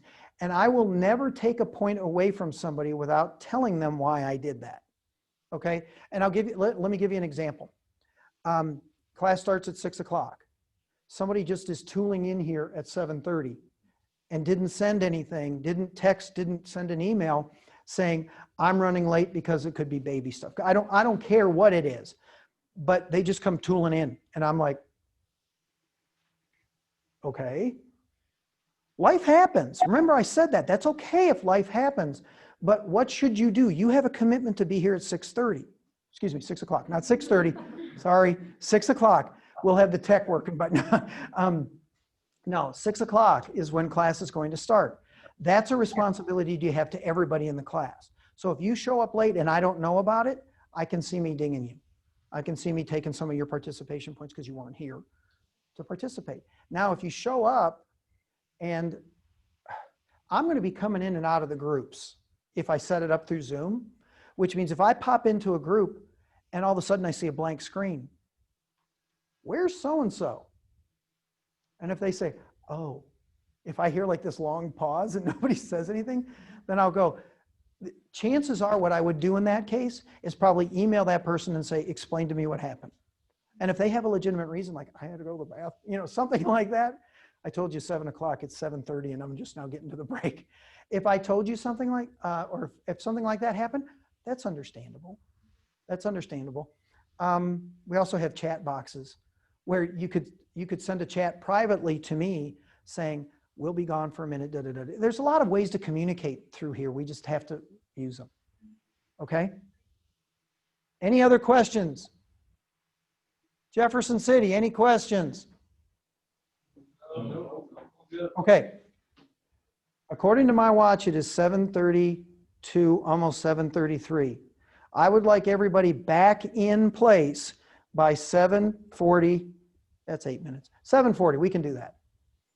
Okay? So do whatever you got to do. Now we're just going to keep this running, aren't we? We can pause it if I can do that.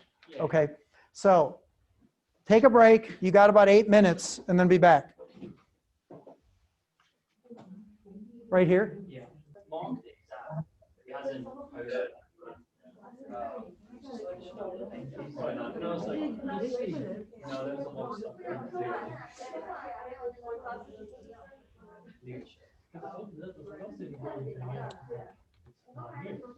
okay.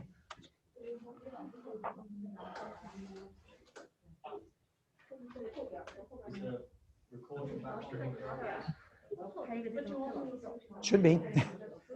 This thing doesn't look like it's sharing though.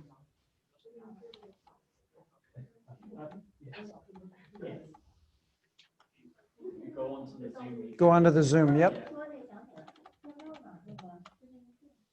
And then click share the bottom. There we go. Okay. Can everybody, I know here you can see it, but Jefferson City, can you see the paper? Yes. It says critical synthesis paper. Jefferson City, are you with me? Yes. Can you see the paper? Yes. Okay. Okay. They're going to get, it's going to be like a mantra. They're all going to say it at the same time. Okay. This is one of my old papers that was done in APA 6. And there's a couple things that I want to point out, and I wanted to take just a few minutes. We'll talk about this again next week, but I wanted to take a few minutes to give you some things that I will say will help and hinder your grade if you don't do them. For example, in a case, every single one of the cases that you do for me, there's only a whopping 3, has to have a title page. According to APA, one of the things that has to happen in a title page, you see right up here, running head. Running head. Why does it say running head? I'll go ask the APA folks. I don't know. But we have to have running head. And then this is the title of my paper. Look down here. This is the title of my paper. And it has my name on it. You would, go ahead. Does that have to say running head? Yep. Yep. And I'm going to show you something else that you got to do. Okay, just to make, we can't make it too easy. I mean, this is, we're gonna make you work a little bit for this, but this is APA, and this is APA 6's rules. Okay, it's a little bit different than APA 7, but we're not going there. Yes, it has to say running head. Yes, it has to say the title. You want to make sure that your name is on here. You'd be amazed how many times I get papers from people and they won't have a name on it. Now, hopefully it's attached in Canvas. You're going to attach them to your name, so I'll get it that way, but put your name, save your name on the paper. Don't make me guess. Don't make me guess on this. And one of the things that I learned very early in my academic career is make things easy for people, and you'd be amazed how it will help your grade. Make them harder for people, and you'd be amazed how much it's not going to help your grade. And we're not talking about anything major here. We're talking about a running head. That is APA. You've got to do that. Now, a couple things on the title. I've got on the title information, see how it's all together and it's not spread out throughout the whole page? Are there any crazy graphics on this thing? No. Is it pretty much plain Jane? Shouldn't use Jane. Is it pretty much plain? Okay. There's not much to this. Don't put all kinds of crazy graphics on that. That's not APA either. Okay. Is any of it bigger font than the rest?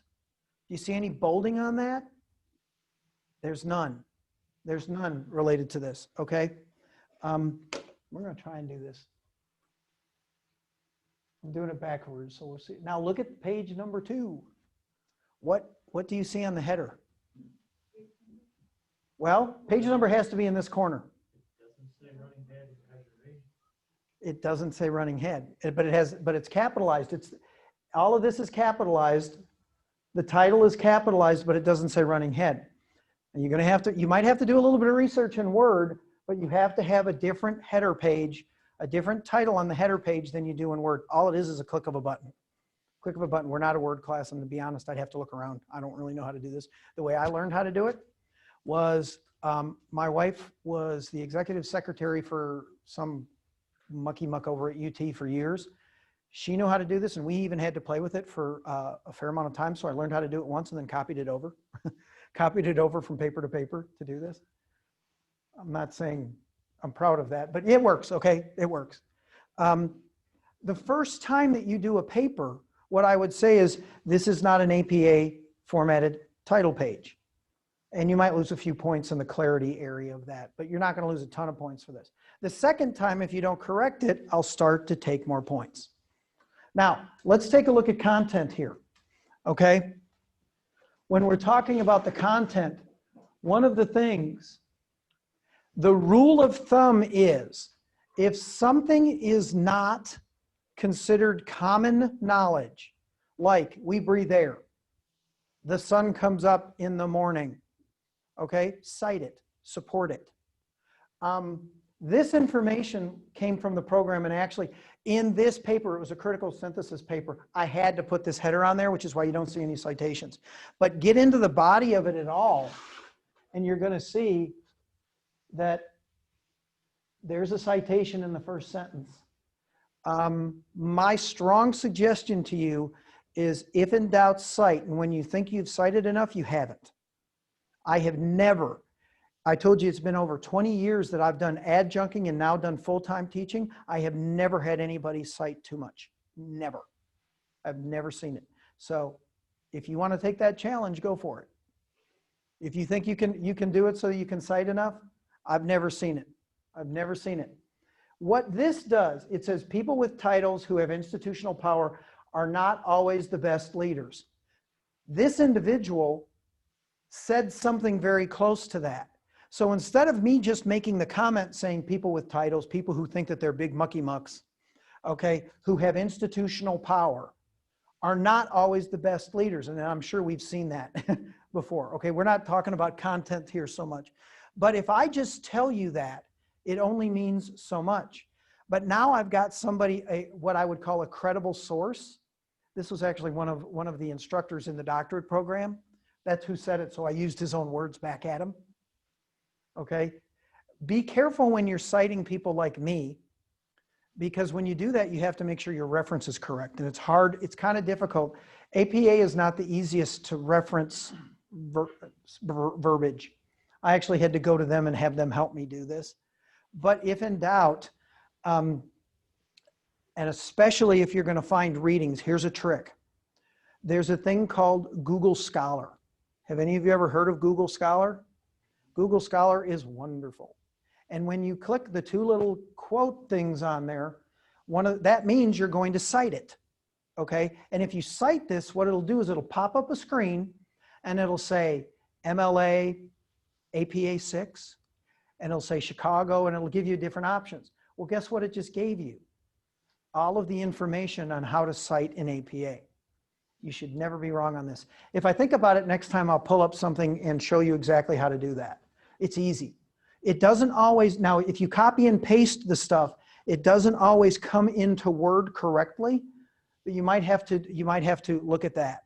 And one of the other things is, see how many times, like here, there I've got a quote, but this was Teddy Roosevelt said this, but I didn't find it from something that Teddy Roosevelt wrote. It was as cited in this other place on page 46. Quotes are go ahead.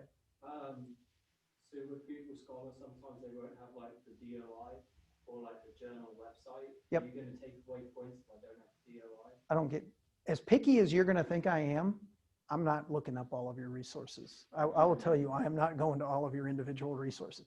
What I will do is I'll look at it and I'll go, yeah, it looks pretty close. Okay, I want you to make an attempt at doing that, and that'll be good enough for me. Okay, if I catch that, it would have to look pretty bad for me to catch it. Okay, one of my biggest pet peeves is I don't like to see a lot of direct quotes. Now again, for this paper that I was writing, they forced me to have a couple quotes, but what I've got to do is I have to cite where I got it, and then I have to put the page number. It is technically okay to cite page numbers in your when you're citing things. Like I could have put a page number if this would have been written down. That's something that he wrote. But here's the deal. In APA, if I put page numbers and things that don't have quotes at them, I have to do it for every single quote that I do. I wouldn't go there. Or every single citation that I do. You can't pick and choose and say, I'm going to put a page number in here and then I'm going to put it in over here. Everything that has a quote must. It is a rule that you have to have a page number. No questions. If you don't have that, yes, you will get dinged. And yes, I will write comments about you are not following APA. You need to make sure. One of my big things is don't have quotes. We don't do air quotes in academic writing. You can't say, I want you to do this for emphasis. You can't do that. That's not the correct use of quotations in academic writing. And if you want to see me go on this little diatribe and you write that one time or put air quotes on something, this is not the director, you'll see me kind of go off on that. Okay? And that's not clarity, that's not writing correctly. And what you're doing is you're doing it for emphasis. Please don't do that. Please don't do that. Okay? Now, every time that there's a quote, every time you see that I do quotes in here, you're going to see that I've got a page number to it. That's APA. APA forces you to do that. Okay? Now look what else I did. Down in here, I've got a big long quote. In your all's paper, you should not have long quotes. This is a 2 to 3 page paper. Okay? This thing that I called up is probably a 20-page paper. Okay? Some of this was done for emphasis, but try to stay away from direct quotes. And in a 2 to 3 page paper, you should, I would say at the max, have maybe 1 per page. Maybe. Less is better. Because again, do I want to hear from a whole bunch of different quotes, or do I want to hear from you? I want to hear from you. I want to hear from you. So again, I'm getting a little bit ahead. This is for the actual case.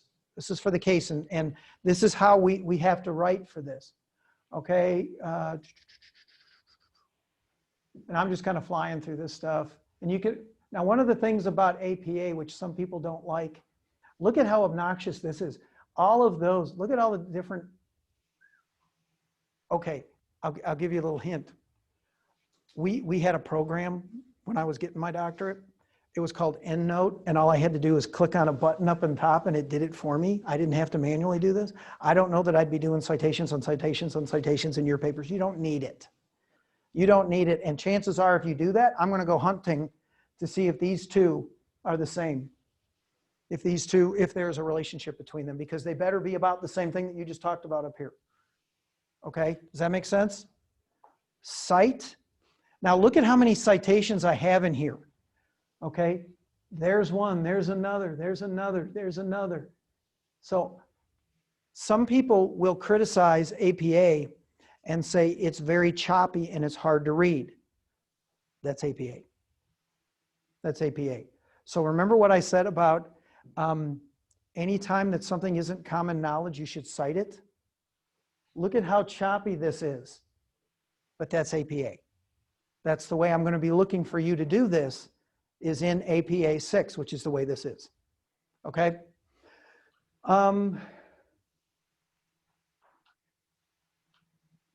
Let's see.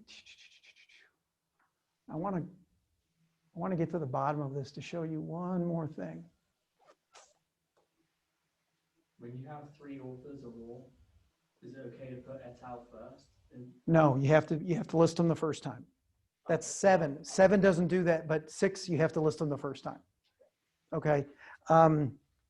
That's one of the nice things. When we do move to 7, it'll be nice not to have to list all those crazy things. There's the summary. Okay. Now notice a couple things, and you'd be amazed how many times I say this. Okay, they're in alphabetical order, right? Your references should always be in alphabetical order. Alphabetical order by the author's name, not by what they wrote. Okay? Now, it's not by date, it's by the author. The author, and I would use Google Scholar to help you get the information for some of this, okay? You've also, I'm sorry. Go ahead. You were also, are the authors are also alphabetized? See, well, you mean in here? Yes. Well, no. They are. Yeah, they are. But I wonder if that's your, or is that the way? No, that's again, that's EndNote helped me do that. I didn't, trust me, I'm not, no. EndNote did that for me. If you get close on that, I probably won't know. Because lead author is. Lead author should be first. And it's not necessarily alphabetical, because if Sweeney is the lead author, then they would move Sweeney ahead of that. Anderson, I actually met this guy. This was a statistics course that I used to teach.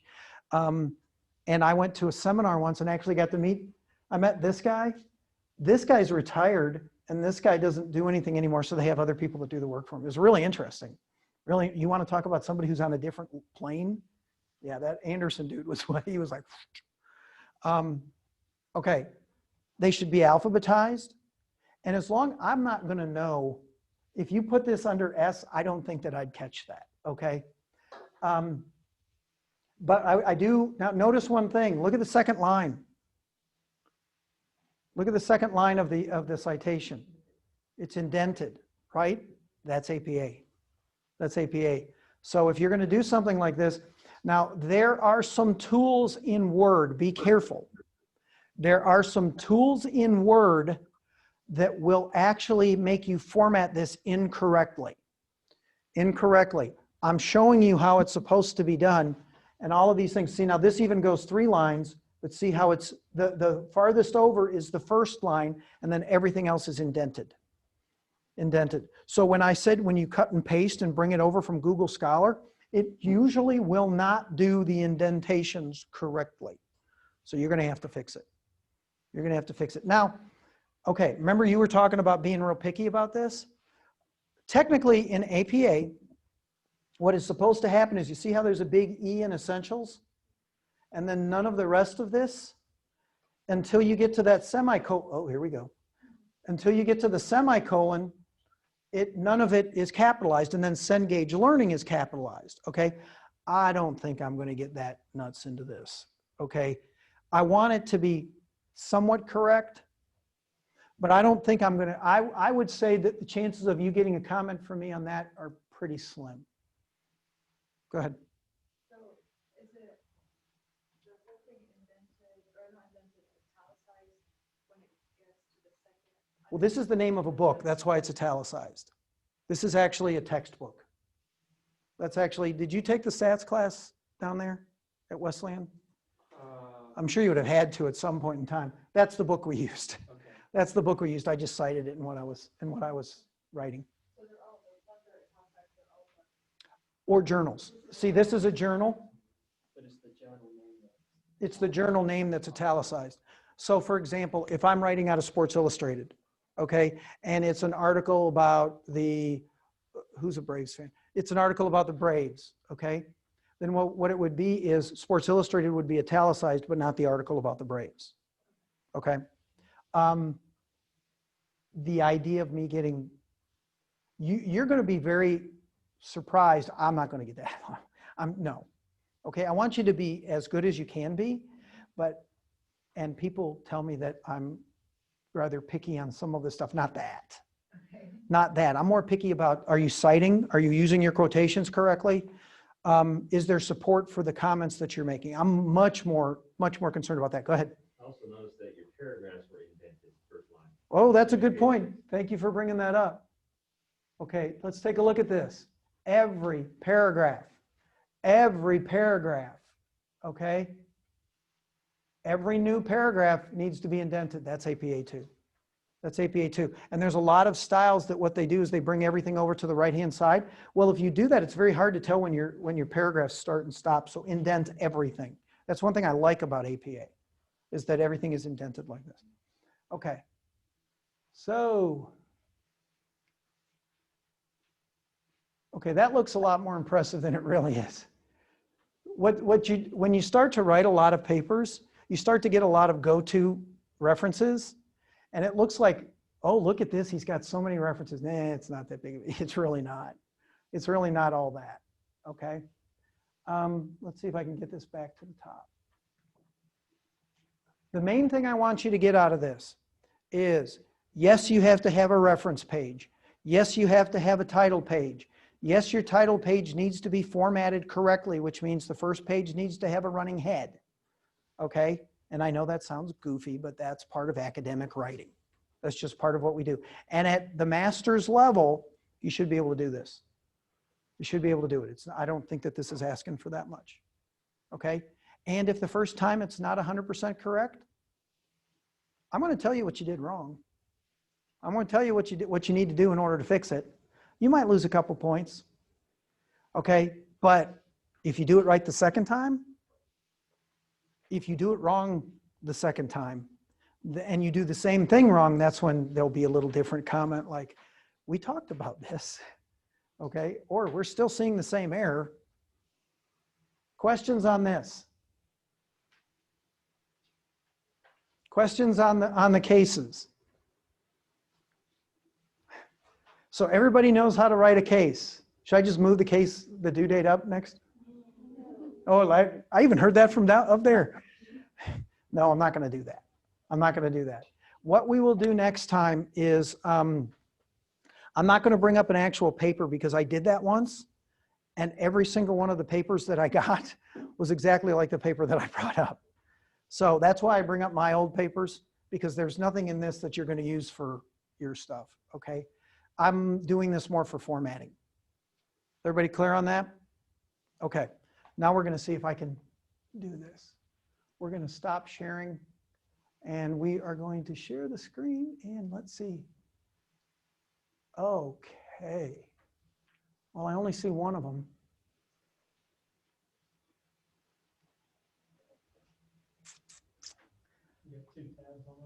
On this one? Where's the other tab? Oh, it's up here. No, if I click on this, I think this is the way to do it. And I share, I think I can go here. Look at me. Okay. Now, there's a couple reasons. Jefferson City, can you see something that says Finance Basics? Okay. This is, you have to put things a little bit in perspective. you are not going to see what I would call great quality work and artistic things come from a financial basic video. Okay, it's just not going to happen. What I'm going to do is I'm going to play this. This is a whopping 6 minutes and 43 seconds. We're going to talk about some of this afterwards, but the reason I'm doing this is because if you are struggling, and the 6 or 7 of you that didn't have any finance background, you might need to spend some time on this. You might need to spend some time. And what I will tell you is that these are coming from YouTube. These are coming from YouTube, and they're the best I could find. They're not wildly exciting. They're not going to be great, but let's listen to this and see how this works. And I'm afraid to do this, but I'm going to try. Well, I wonder what that did. Okay, switch. Oh, look at me. I wonder how loud this is going to get. What are some of the key insights from the field of finance for business owners, managers, and investors? Let me walk you through 5 big ideas that can help you improve your business and build a better understanding of decision making and financial reporting. Finance idea number 1. Profit is not necessarily the same as cash flow. Let's say you are full of ideas. You like to invent stuff. You have come up with a breakthrough product and got a prototype working. However, your personal strength is really in inventing, not in manufacturing nor in selling. You get somebody else to do the manufacturing of your product for you. They produce the goods according to your specifications, ship them to you, and you pay cash on delivery. You also get somebody else for the selling of the product to consumers. You ship the goods to a retailer, but instead of the retailer paying you immediately, you will receive payment after 30 days. This month, you buy 100 units at $80 each and sell 50 units at $100 each. The other 50 units stay in inventory. How much profit do you make? You deliver and sell 50 units at $100 each, so your revenue is $5,000. The cost to you of sourcing those 50 units that you have now sold is 50 units at $80 each, so your cost of goods sold is $4,000. In short, you sell 50 units at $20 margin per unit, so generate a profit of $1,000. How much cash flow do you generate? Well, you don't get paid by the retailer until 1 month from now, so cash in is 0. You paid your supplier on delivery, so cash out is $8,000. Total cash flow is negative $8,000. Profit on your Okay. I know you can't necessarily see me, but listen to what I'm saying here. What this is trying to tell you is this is one of the basic tenets of finance, because can you make money from a financial standpoint and not have enough cash flow in order to pay your bills? I consulted with places that would do this all the time. There was a trucking company in Knoxville that is no longer there. And part of the reason was they were great at getting all kinds of business, but what they were absolutely horrible at was collecting. And they didn't want to make people mad by saying, hey, you owe me money. So what they would do is they'd let their friends borrow from them all the time. And it was always their buddies that wouldn't pay them. And then they're going to the bank to loan money, to borrow money so they could make payroll. And I remember the CFO coming to me once going, well, Friday's payday. Do you think people would be okay if we didn't pay them this week, we paid them next week? And I said, no, I don't see that working real well. I don't see that being something that people are going to be looking forward to. So from a finance standpoint, profit does not equal cash flow. It just doesn't. And people get very confused at that. shipment is recognized when you deliver the goods to your customer, the retailer. Cash flow is recognized when cash comes in or cash flows out. You could be profitable, yet go bankrupt. Finance idea number 2. Each financial statement tells a story. The balance sheet gives you an overview of assets, liabilities, and equity. It shows what we own on the left and what we owe on the right. The income statement shows you how revenue minus expenses equals profit or loss. Or in other words, how sales minus costs equals income or loss. The cash flow statement shows you how you got from the cash balance at the start of the year through cash inflows and cash outflows during the year to the cash balance at the end of the year. Okay. I can't, well, I can see Jefferson City a little bit. How many accountants do I have in the room? How many people work in accounting? I see one, I see two. Anybody at Jefferson City? Let me ask this one question. I always ask my accounting classes this, and I always ask some of my, well, I'll ask my intro to finance classes this. What is the most, well, first of all, what are the basic financial statements? And there are 4. Can anybody remember what they are? Income statement, balance sheet, they're kind of behind me. Cash flow. Nope, that's an income statement. Okay. What's the only thing that's not shown here is the statement of changes in financial position or retained earnings statement. One of those. Now, my question to both people in Jefferson City as well, and some that have had me for the finance class might have already heard this. Which one of the financial statements, based on what you just heard, which one of these financial statements is the most important?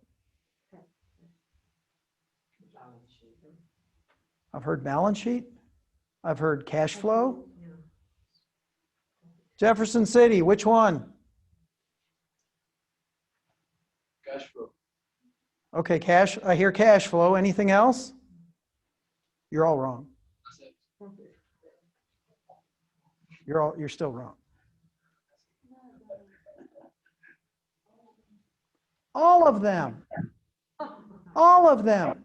Can you do a financial analysis of an organization by looking at an income statement?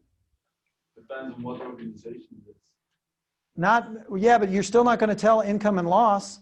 You're not going to be able to tell profitability unless you have the, you're not going to be able to tell debt. If you only have the income statement, would you be able to tell how leveraged they are? If you only had the income statement, would you be able to tell whether or not they have any cash? If you only had the cash flow statement, would you be able to tell whether or not they're operating the way that they're supposed to be? Whether they're paying a lot, let's say that they're wasting money in expenses, would you be able to tell that from the cash flow statement? I have long discussions with accounting professors about this because some of you said cash flow, and have you ever heard the old saying, cash is king? Okay, well, it is, but if you want to do a full analysis of an organization, what do you need to do? I need all of that. I need every single bit of the balance sheet. And in Intro to Accounting, in Accounting 101, we say accounting is the language of business. Does it tell a story? Yeah, it might say that you don't know what you're doing. It might say that you are losing money big time. You are losing money big time. But my argument is, and this is something that's going to come up in one of the cases, do you need all of that information, all of that being balance sheet, income statement, and cash flow? Do you need all of this information in order to tell the story of what's going on in a business? I would argue yes. And you don't have to necessarily agree with me as long as you can come up and convince me otherwise. And that might be kind of hard. That might be kind of hard. Okay? Any questions? The what?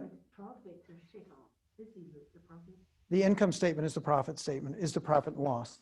Different places, more European, we'll call it profit loss statement, but United States, because we think we're smarter than everybody, and that's just the way we do things, is its income statement. And it's always been that.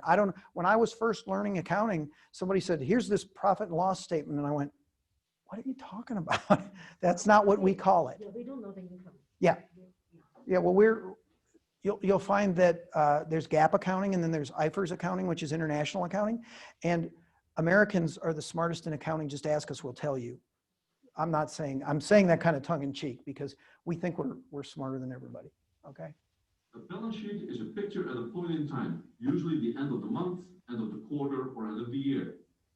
An income statement is a movie of profitability during a month, quarter, or year. A cash flow statement is a documentary movie about movements in the most fascinating account on the balance sheet, cash. Finance idea number 3. Book value, what a company is worth on paper based on the balance sheet, is not necessarily the same as market value, what someone is willing to pay for it.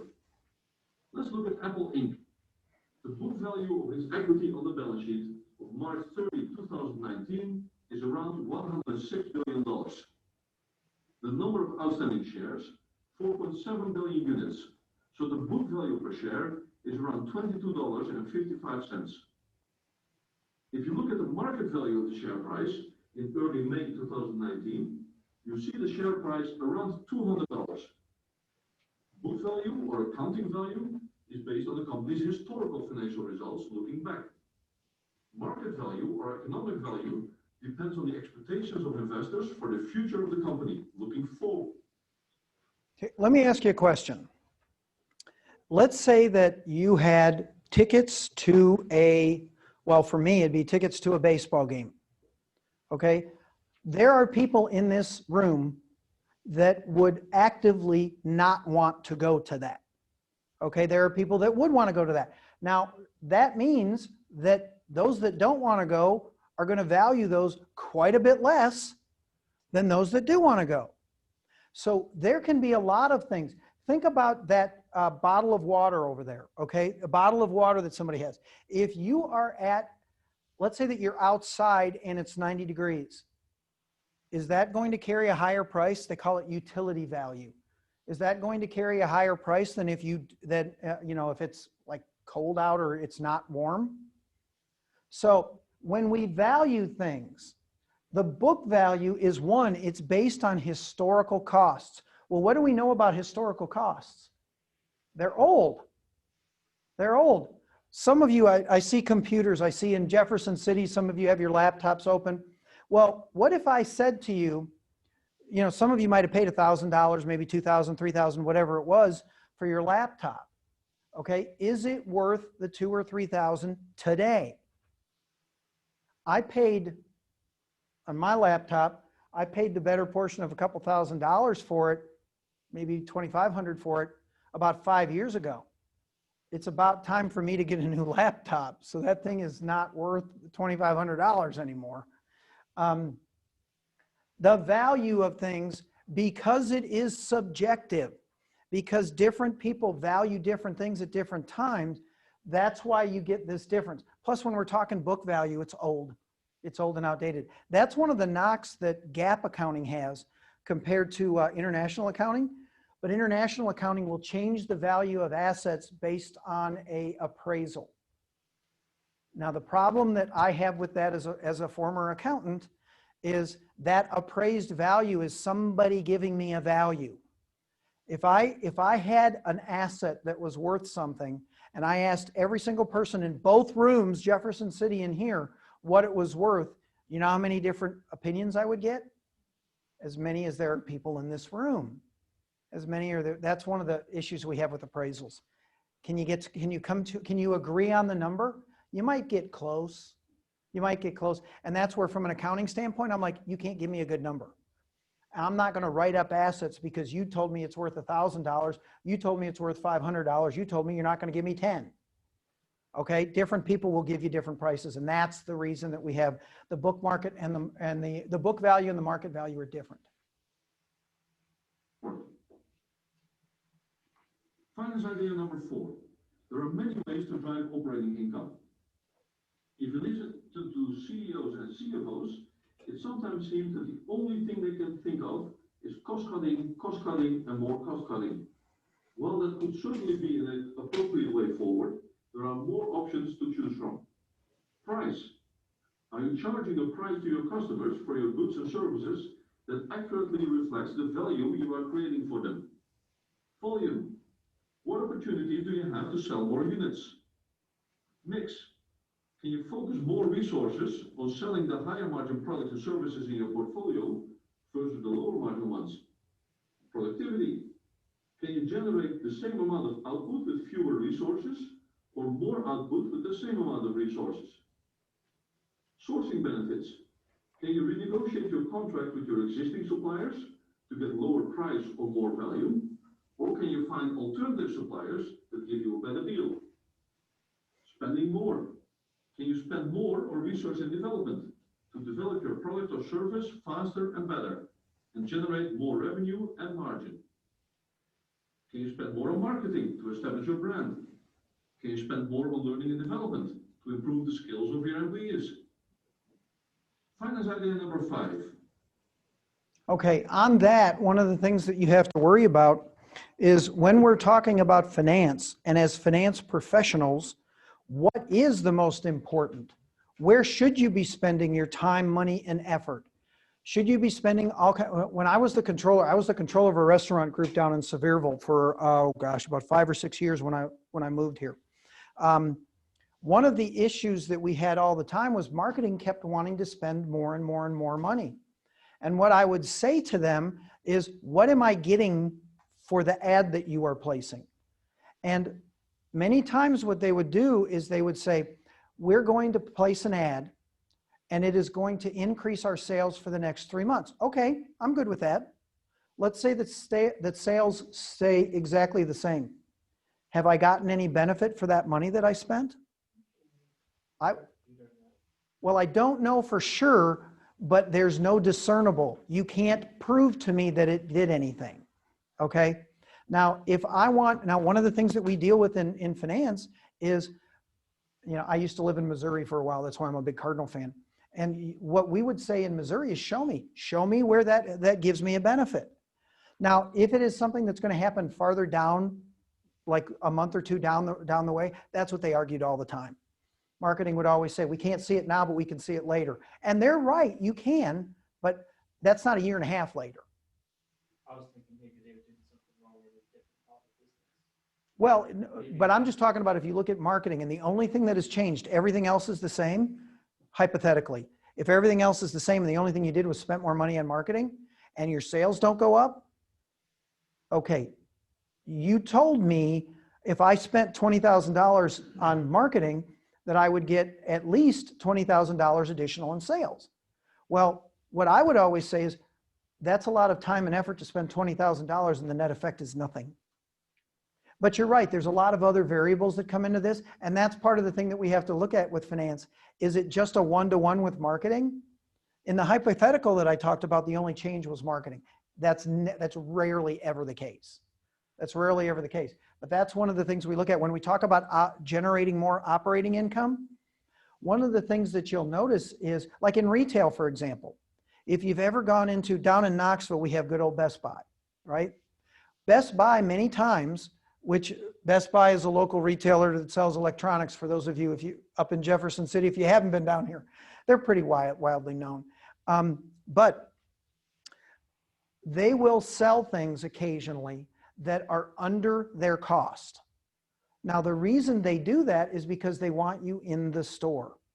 They figure once they get you in the store that you'll want something else.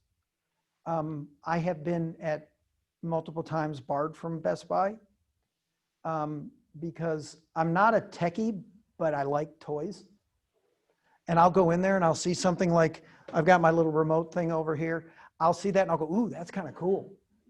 So they got me in the store by looking at one thing, and then what am I doing? Looking at other, what I call toys, but other electronic type things. I am officially barred from the cellular phone store because I can't get out of there without buying something. I mean, they have a lot of cool stuff in there. Have you ever seen those cameras or those things that they have where it's like a 360 view? Yeah, I bought one of those. They're really cool. They're not very practical and you can't use them for very much, but I have one. And that was right about that time. I think my wife said, you don't need to go in there anymore. And I'm like, you're probably right, but it's still pretty cool. I know Jefferson City, you can't see this, but I've got a watch, a smartwatch. I don't know how to use half of it. I mean, what it does is it pops up and tells me things and I'm like, oh, well, that's cool. I know there's a lot more I can do on this, but now why did I get a smartwatch? It was something I felt I had to have. And so now it was US Cellular actually. they got us to come in and look at a phone, and the phone was a good deal, but what else did I get? I have wireless headphones. I have a watch here. Yeah. They see me coming. There's one guy, there's a salesman in here. When he sees me, he's like, here we go. Here we go. He made the mistake of telling me that he got to go on a trip because of the number of sales that he had. And I said, because of me is why he went. Okay. So the last of the 5 is. It's your lucky day. Somebody wants to give you $100. Would you like to receive that $100 right now, today? Or would you like it 1 year from now? I'm pretty certain you would say $100 today. All sorts of things could happen during a year, right? Mr. Somebody might change his mind about giving you the money. Mr. Somebody could go bankrupt and be unable to give you the money. Or there could be inflation that decreases the purchasing power of the $100 you receive. That's the idea of time value of money. $100 today is not the same as $100 1 year from now. If I ask you what it would take for you to agree to wait for a full year, the answer might be an extra $5. In that case, $100 today equals $105 1 year from now. And we have put a price on time. That's what time value of money means. It's a key concept in evaluating investment proposals using net present value and internal rate of return. Want to learn more about business, finance, accounting, and investing? Then subscribe to the Finance Storyteller YouTube channel. Thank you.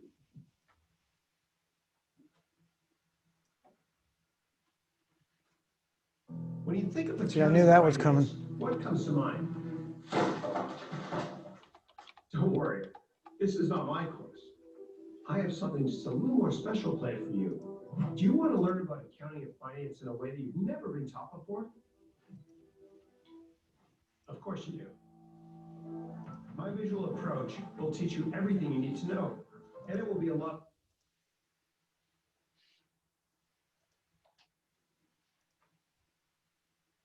What are some of the key Oh, insights geez. from the field of finance? Okay, remember what I said about flexibility? We're learning on the fly here, so we're going to get it to work. Okay. Now, I want it to be up like this just for a second. Okay, a couple of the things that I want everybody to make sure that they're clear, that they understand. Okay? Finance is when we take some of the information that we received, and most of the time the information that we have received has come from the accounting area. And that we need to make sure that we understand what those financial statements are telling us, but not only what they are telling us, what they're not telling us. Okay? When we look at things like the income statement for almost, according to generally accepted accounting principles, they have to be on an accrual basis. So what that's telling me is that I am going to accrue revenue when I earn it, not necessarily when I got paid. I am going to recognize expenses when I incur them, not necessarily when I'm paying out the money. Think about payroll. Okay, there were a bunch of people in here that said that they work. Do you get paid every day? No, I can't think of a place. Maybe some temp jobs might pay you every day. But understanding the relationship between that is going to be very important when we're looking at finance. Now, are there reasons from a financial standpoint that we are willing to delay getting paid from a customer? Well, people don't usually walk in and say, one of the places I worked at did business with Walmart. Walmart doesn't pay you. Walmart pays in 60 to 90 days. Usually it's 60 days. And they're very, very good about paying in 60 days. But if your terms are 30 days, does that need to go into some of the calculations on whether or not you should do business with Walmart? Yeah, it does. Yeah, it does. And what they did, this organization that I'm talking about, they set up their commission basis so that they paid their salesmen in 30 days after the sale. So I said to the CFO, I said, you realize that you are paying commissions before you get paid. So what if they don't pay for something? What if they, for some reason, take a credit? You're paying them for a sale that could not actually be a sale. The salesmen were not very happy with me when I got them to change it to, instead of them getting paid in 30 days, they got paid in 60 days, and it was net of discounts. What's right for the corporation? What's right for the corporation? What is right from a financial standpoint? Should I be paying a commission to people who didn't have a sale? Didn't have a sale. Now I shouldn't say men, salespeople loved it. They thought it was a great deal. But I was in payroll at the time, and I'm going, why are we doing this? And why are we paying this out ahead of when we actually get credit? And I guess I'm that guy who went to receivables, and eventually I was in charge of that as well. So I went around and said, okay, are we getting paid for all of these things? So I just paid you for a sale that they took off as a credit. Does that sound like it's equitable to everybody in the organization? It's not. It's not. And that's one of the things finance has to do. I will tell you that there are many, many times, and I have horror stories, and I've got the battle scars to tell you. What we always do is not the most, I would say, looked at favorably. We're not always the people don't always want to see us coming. Okay, when I was the controller of that restaurant group, I went out, if somebody was having trouble in one of the restaurants, and we did inventories in restaurants, food is your primary thing that you sell. Think about it. That's what you do. So we took inventory every week.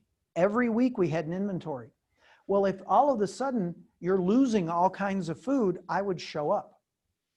And instead of just saying, you all need to take a better count, you need to figure out why you're losing this food, I'd go out when they were taking a count and say, what you doing? I'm not an operations guy. I don't know what you're doing. And this is a true story as well. There was one time when one of our restaurants, it was in Gatlinburg, and the restaurant was constantly, every time they took an inventory, was losing steaks. And I'm going, well, that's a pretty high ticket item. Why are you losing so many? What are you doing with the steaks? And they said, well, we're keeping a better eye on it now. We'll make sure we don't lose a whole bunch anymore. Next week, they lose a whole bunch. The third week, I knew what day they were taking inventory. I walked in as they were doing the inventory. I walk in and I'm looking around and I notice there's the door where everybody's coming in and out, and the steaks are right by that door. And I go, why are your steaks right by the door over there? Oh, it's just convenient. It's right by the cook. It's right by da-da-da-da-da. And while I'm standing there, true story, I can't make some of this stuff up. While I'm standing there, door opens and I see an arm come in and grab a steak. And I go, what is that? And they said, oh, well, that's the general manager's buddy. He takes a steak every once in a while, but it's not that much. And I go, gee, you think that might have something to do with the fact that you keep losing steaks? Because you got whatever buddy over there is taking them every once in a while. Yeah, but we don't think that that's material. My next stop was to the general manager, and I went, help me understand something. Help me understand why we're losing all kinds of money in steaks, and your buddy boy over here is walking off with them. You know what that's called? It's called theft. It's called, you'll hear one of the things I talk about a lot is it illegal? Is it immoral? Or is it unethical? Is that illegal? Well, yeah, it's called stealing. And it's unethical and immoral at the same time. It's all of those things. And, well, my buddy was kind of running through some hard times, so I told him he could take a steak every once in a while. And I said, it's looking like it's every day. It's looking like it might even be multiple times a day. And one of the other people in the back area told me that the other thing that was happening was they weren't just taking a steak at a time, because if it's Buddy just eating for himself, that's fine, but well, Buddy has friend. So now what's happening? Well, I took a couple more. Okay, where does it stop? Where does it stop? Is it okay for people to take food? I got other stories I can tell you about that too. But now, those are all of the things that we have to interpret the counting. And when we talk about, one of the things they said in the 5 principles is the accounting the language of business? Yes, it does. But what does it tell you? Sometimes you have to look at accounting and you have to look at finance as though you have an onion.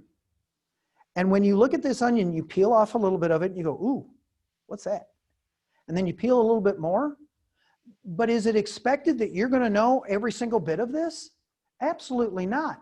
One of the best questions you can ever ask is why? Why is that happening? Or what you'll hear me say a lot of times is, can you help me understand why this is happening? And I used to go into the restaurants all the time. Help me understand. Why are we doing this? Why would you want to do this? Okay. All of this stuff builds into finance because now when we're looking at this, we're going, okay, if here's what I did when I was in that restaurant. I'm in the back room. I see the person take the steaks and I turned to one of the people and I said, take the box of steaks and move them to the other side of the room. They picked them up and moved them over here. Now the general manager wasn't very happy with me, but guess what happened to their loss on steaks? Very small, very small, very, very small. Okay, did it take a genius? Did it take a financial expert to go, move the box of steaks away from the door? And they said, the next time I went out to this restaurant, they said, yeah, so-and-so's not very happy. Those steaks aren't there anymore. And I went, is it my role and is it my place to make so-and-so happy? Or what was my role? I was the controller, which means those assets were under something I had to say what was going on with them. What was going on with those things? All very important, all very important. Now, when we start to look at our cases and when we start to look at some of these readings and so on, we have to kind of look at how is finance being used? How are we using finance?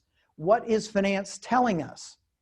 And there are so many times there's like a blinking light going like this, and you're saying, you got a problem in steaks. You got a problem in steaks. And they're like, oh, yeah, we might have a little bit of a problem. It's not that big of a deal. People are stealing from you. What are you going to do about it? Eons ago, a long time ago when I lived in Minneapolis, I worked at the largest Target in the history of the Target organization. It was called Target Greatland. Target is, their headquarters are in Minneapolis. So if they're going to try something, they're going to do it there. Well, when we first opened the store, some genius came up with the bright idea of as soon as you walk in the door, the electronics was right in the door, right there. So, and I worked in electronics at the time because I loved playing around with cameras. And again, I told you I like the toys, okay? So I'm playing around with all the electronic stuff. And to me, that was a great job. It was right out of college. We're just starting a family. Pay was pretty good, and the discount was real nice. So I worked there for a while. I did it as a part-time job when I was still doing the accounting stuff.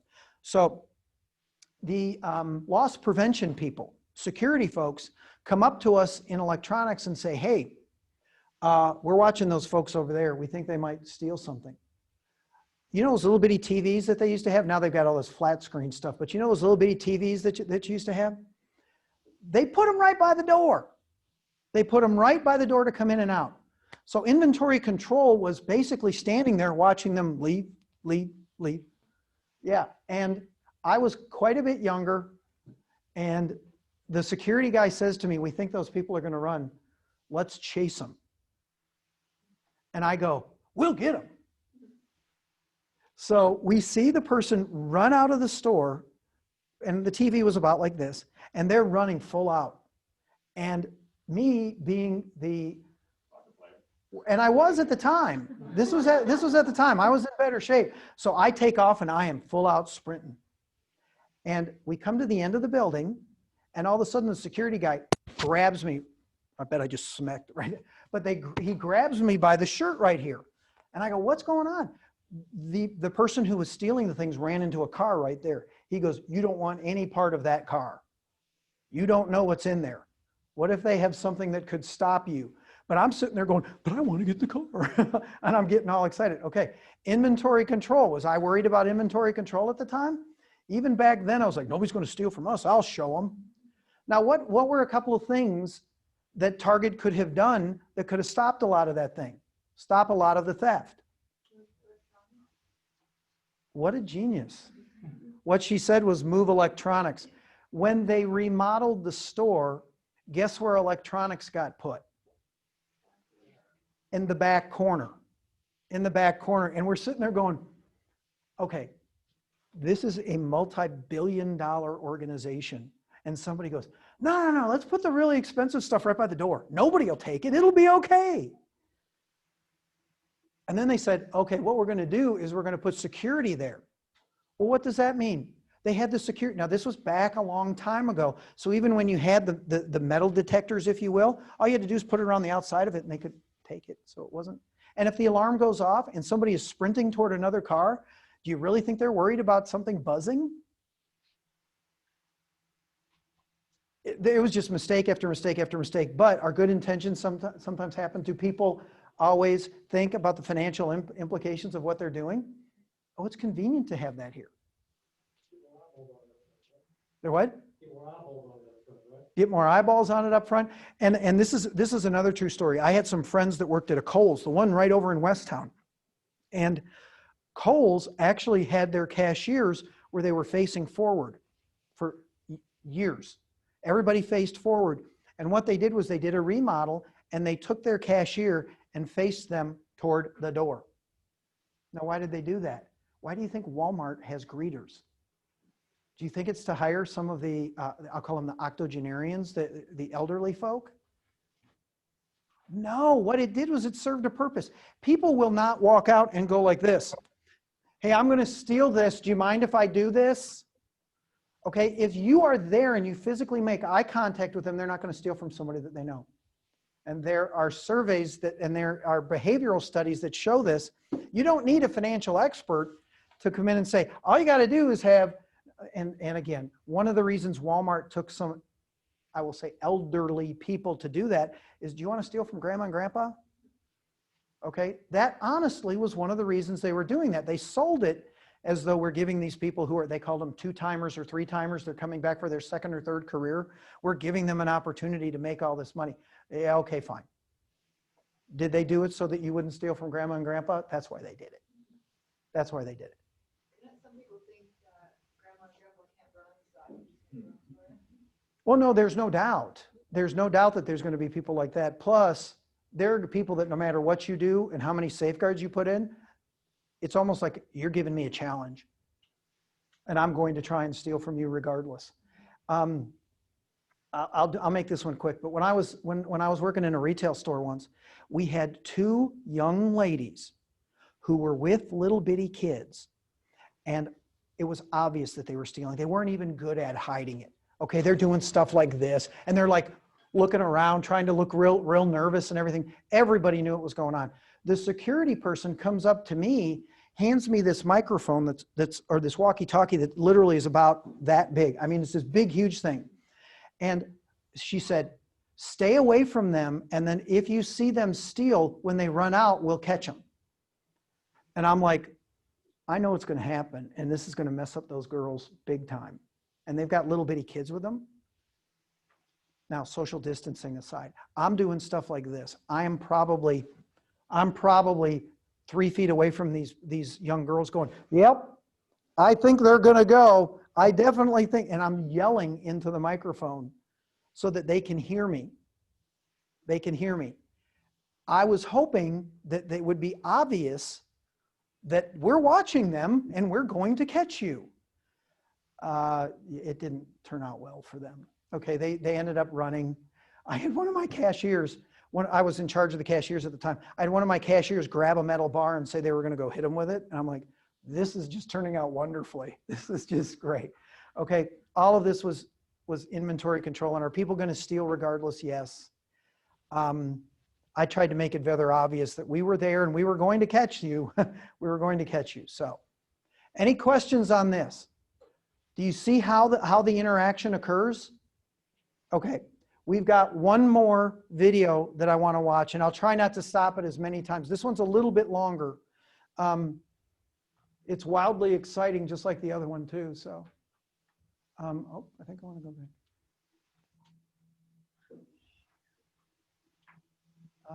There.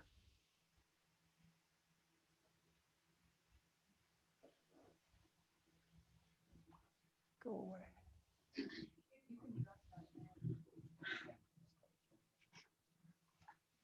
Look at me. Okay, that's what I want.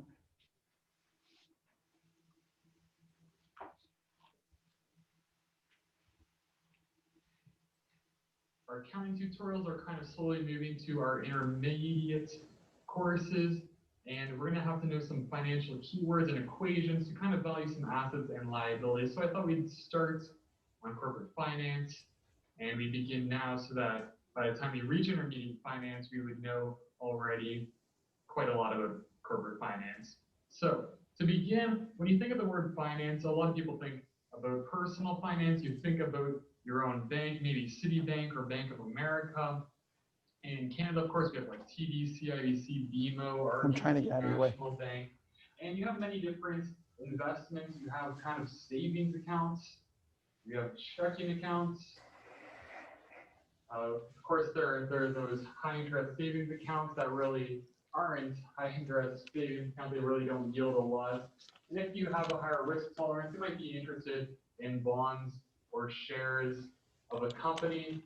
But of course, this is all personal finance, and it doesn't have anything to do with corporate finance. So we won't be talking about this, but we'll see some similarities with corporations where they'll make investments, or we'll look at corporations that will conduct financing that can kind of be related to maybe a personal individual making these kind of decisions. But for the main part, we will not be talking about personal finance. So let's get rid of this and bring up some of the things that are concerning to a corporation. So one thing is that they want to always remain liquid and that they are always able to pay their short-term liabilities. So right here, I just have a bill, I guess you can say, paying off those liabilities because we got to maintain our liquidity and take care of short-term obligations. So we got those down. And of course, solvency, another huge issue. We got to make sure that our assets are always greater than our liabilities. Right here, we have assets that are lower than our liabilities, which means we have negative net assets and that we are insolvent because we are getting to a point where we might have to declare bankruptcy because our assets are so low and we have so many liabilities. And net assets just means that we have negative equity because net assets is equity. If you remember assets minus liabilities, that would equal net assets. And if you remember the equation, assets, or the accounting equation, assets minus liabilities will equal equity. So if we have a negative part on this side, there will be negative on this side, which would be negative equity. So we always want to remain solvent and have assets that are greater than our liabilities. And we want to have residual net assets. The next thing is profitability. We want our income and earnings for our corporation to remain high. One of the most important thing of financial management is to have earnings per share maximized and to create great shareholder value and actually make sure that our stock is rising so that our shareholders are happy and that our company is performing well. So profitability is another main topic within corporate finance. And some of the decisions that corporate finance we're going to be looking at, these are the main ones. Of course, there are other decisions we'll have to see, but these are really the important ones which we're going to be going over three. The first is investments. So maybe if we're like a construction company, we might have to decide between making a capital purchase for maybe like a condominium. So this is something we can do with our money. We can purchase a condo, invest in that. Maybe we can get some rent and sales revenue. Maybe we'll just sell the condo to someone else so that they can create revenues from it. So that's one type of investment. We can invest in capital equipment, replace some old capital equipment so we're more productive and efficient. Or if maybe we're not a construction company, maybe we're more of a technological company or a scientific company, and we want to invest in R&D costs because those technological companies' R&D costs are huge. If you remember between RIM and Apple, you remember who's doing well right now? Well, it's definitely Apple because RIM, their stock, I think, has went from, $150, $140 down to right now, I think it's trading at $7 today. And that's because they fell behind Innovative wise, because they weren't basically keeping up with the best and most effective technology that consumers want, and Apple was. So RIM fell behind. If their sales aren't doing well, of course their shares. Okay, whoops. Not sure what we did there, but okay. Intermediate finance, we would know already. Might have just went back to the beginning, but I'll catch it back up. One of the things that it talked about is RIM. RIM is a company that basically competed with Apple for the same basic business. And what happened is Apple went quicker, better, faster, and was able to take over the market. And how many of you have heard of RIM? I don't see anybody in Jefferson City that has heard of RIM. No, that's why. Apple has taken over everything that they have done. In one of their earlier videos, they talk about that. Don't worry about that. What I'm more worried about in this is making sure you understand, what this is telling us. Okay, we're going to see. Let's go way out here. Oops. Okay. Really well recently in the last few years, and this is why investment decisions regarding corporate finance are so major. The next thing is, if we invest in something, we have to decide if we don't have enough money to actually cover costs of, let's say, investing in a capital project or R&D costs, we're going to have to get the money to invest somehow, and this can either be done through equity financing, which is giving up some ownership in our company and letting them have a share of the residual assets and profits through dividends.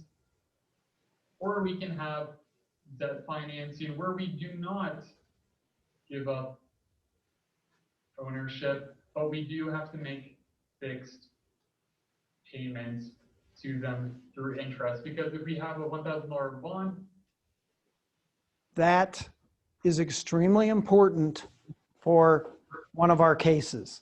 I'm not going to tell you which one, you'll figure it out pretty quick. But that is extremely important because one of the cases talks about refinancing and whether or not they should refinance. Is it a good thing? Is it a bad thing? But knowing whether or not you want to finance with equity or debt, either, both, neither, is one of the things we'll talk about. that means we'll get $1,000 in cash, but we have to return that $1,000 in like a year or so, and we'll also have to pay 5% interest, which is $50 annually. And you can see the interest will really add up if we issue thousands of bonds, which will equal millions of dollars of cash for those investments. So we can go with debt, we can go with equity. Those are the two types of financing. And also there is hybrid instruments like preferred shares and convertible bonds.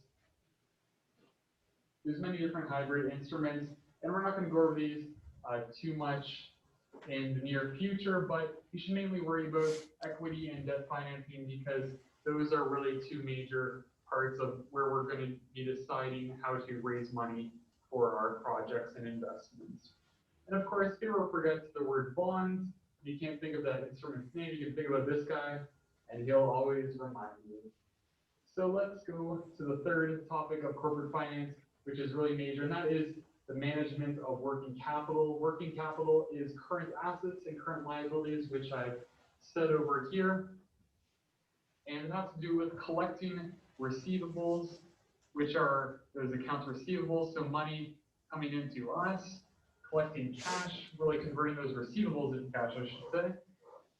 Paying suppliers, which is us giving our cash away to essentially suppliers for inventory or other purchases that we've made, because if we don't pay cash on time, interest will accumulate for us not paying on time. And there's many other working capital assets and liabilities as well, like inventory and managing prepaid expenses and so on. So it's not just looking at cash receivables and accounts payable. There are other current assets and current liabilities. And of course, we always need to worry about how much cash to keep on hand because we don't want to end up in a cash crunch. A cash crunch is not great at all. That means we have kind of run out of money for short-term obligations, and we might have to quickly run to the bank to get a loan so that we'll be able to cover our short-term This is also a true story, but at one point in time, Apple had cash on their balance sheet of $15 billion. If you are an investor in Apple, what would be one financial question that you might want to ask? Why do you need my money? What the heck are you doing with $15 billion on, why are you using it? Now, I actually was a cash manager at one point in time at a place in Minneapolis. And what my goal was I wanted as little amount of money in the bank as possible, but I wanted to pay all of our bills. I wanted to pay the bills when they were due on time. Didn't want to do anything different with that. But if I had cash, what needed to happen?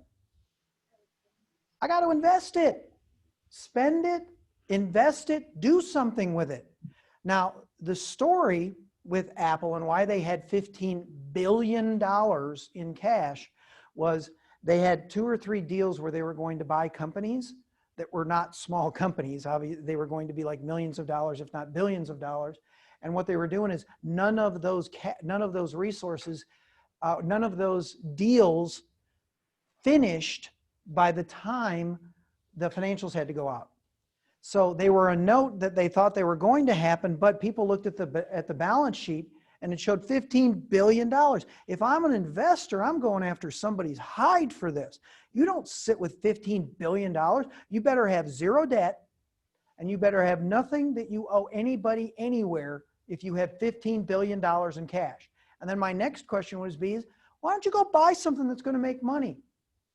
One of the things, and write this down somewhere, one of the main premises and one of the main things that finance tries to do is we want to maximize shareholders' wealth. Now, by maximizing shareholders' wealth, does that mean that you're always going to maximize profits? We just said profit doesn't equal, okay? It doesn't always equal. So when I'm maximizing wealth and profit are 2 completely different things. They're related, obviously, but I want to maximize wealth. And we'll talk about this, about the working capital in just a second, but one of the things that's very important to me that you know is that we have to make sure that we understand what is wealth. Wealth might be that I go buy that plant out there. Now, is that plant going to cost me money to do that? Well, yeah, they're not going to give it to me. So is that going to cost me some money and maybe reduce my profits? Yeah, but is it going to increase my wealth long term? If it makes me quicker, better, faster at what I'm doing, is that going to help me long term? So finance can't think today. Accounting a lot of times is very retrospective. You put out financial statements on things that have already happened. Well, finance will take that and say, well, if that's already happened, what is that telling me could happen in the future? That's why finance is a little bit more proactive, and accounting tends to be a little bit more reactive because you're dealing with stuff that has already happened. We're going to talk about this when they get done, but this is almost finished.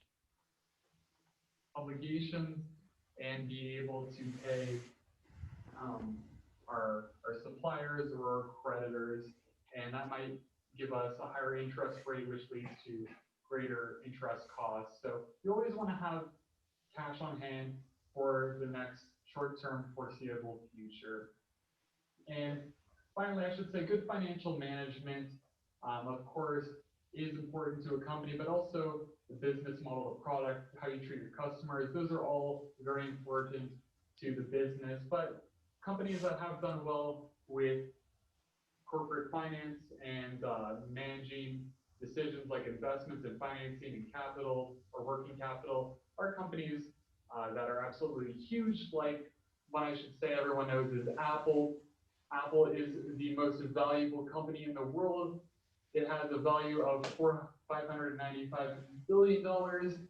Market cap is essentially market capitalization, which means the value of all of these current shares or the value of the firm at the moment. So it's worth 595 billion. Of course, market cap you can get by multiplying the number of shares by the stock price. So if you take number of shares right there, multiply it by the price, you will see that it equals that. So Apple, one very This is good 2012, just so you know. example It's a little of bit financial dated. management. Another, of course, ExxonMobil, which is an oil company, used to be the biggest in the world for market capitalization, but they fell behind Apple recently because Apple is growing exponentially to the sky. Not sure, well, eventually it might fall. We'll see what happens. There are a lot of different debates on that. But ExxonMobil, another huge company, 422 billion. And of course, again, that market capitalization you can get by multiplying shares by the price. So those are two absolutely. Okay. Now, I'm going to stop it because there's a couple things that we need to talk about there. Number one of the things that's going to be very important to you, and this will come up in one of your cases, is this whole concept of working capital. Okay, either campus, somebody tell me what working capital is. They told us. Current assets and current liabilities. Current assets, less current liabilities. Okay, what they refer to this as is discretionary capital. It's capital that you can do something with, okay, short term. Because if my current assets are more than my current liabilities, then I've got this working capital that I can use to work and make the company, okay, increase shareholders' wealth somehow, okay? Now, how I manage that is where the financial folks come in and say, here's where we need to be spending our money, here's what we need to be doing with this, okay? It's very important that the financial folks know what they're doing with this and where those discretionary funds need to go. Now, does it need to go in my back pocket? That's not, well, it might be in my best interest, but not necessarily the organization's best interest. So what we have to do is put our organizational hat on and say, what is the best use of those resources, those current assets? Now, typically we want current assets to be more than current liabilities. They don't always have to be that. One of the things they alluded to in the video was the fact that if your current assets are not sufficient to cover current liabilities, oh, you're going to go bankrupt. Long term, yes. But in the short term, not necessarily. There might be a reason for it. There might be a reason for it. Do you remember one of the questions I told you that you needed to ask if something looks weird in the financial statements? Why? Why is it like that? Is this an anomaly? When I was talking about that $15 billion in Apple, now, do you need to run like, you know, a chicken with your head cut off and say, oh, we got to sell Apple. Apple is the worst thing ever. They've got way too much cash. They're not doing anything. What should you do first? Do a little bit of research and ask the question, why? Why do you have so much cash? Now, I would have thought management would have thought about this ahead of time and maybe said, hey, we got $15 billion. We better be telling people why we have this. But it took them the better portion of 2 or 3 days. And all the investors went absolutely crazy on them saying, why are you doing this? What's going on? Now, you would have thought that somebody in the organization would have said, we got this because we've got some deals coming up that we haven't finalized. You would have thought that in a big organization like Target, that somebody would have said, don't put your electronics by the door. Don't put your steaks by the door, okay? This is when I said before, finance a lot of times is common sense. Does all of this stuff, do you need to be a PhD, doctorate, you know, some financial guru to figure some of this stuff out? When we're talking about working capital, if you don't have enough money to pay the debts ahead of you, then what do you need to do? Find a way to get some more money. Okay? And that's what financial, when I was controller, that was one of my jobs, is when they went and bought something, either find a way to finance it or pay for it right out of our funds. What was always fun and exciting was, again, this is Sevierville, so it was extremely cyclical. October, November, December was rolling in cash. January, nobody's down there. Nobody goes there. That's just not where a lot of people go. Gatlinburg a little bit, but not to Pigeon Forge.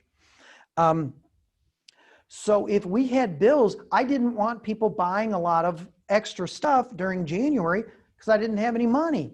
I didn't have any money. And the owner walked in once and the owner said to me here, I just bought a new car. And I'm going, sir, we're not making payroll. We don't have enough money to make payroll. Why are you buying a new car? It's cool. And you know what? It had push buttons. This is back in the days when push buttons were brand new. So he had to have it. One of his buddies who's also a president had it, so he had to have it. And I went, now in the back of my mind, I'm going, okay, I understand you had to have it and it is your company, you own it. But did you have to have it now? Could you have maybe waited a month or so when we had some money?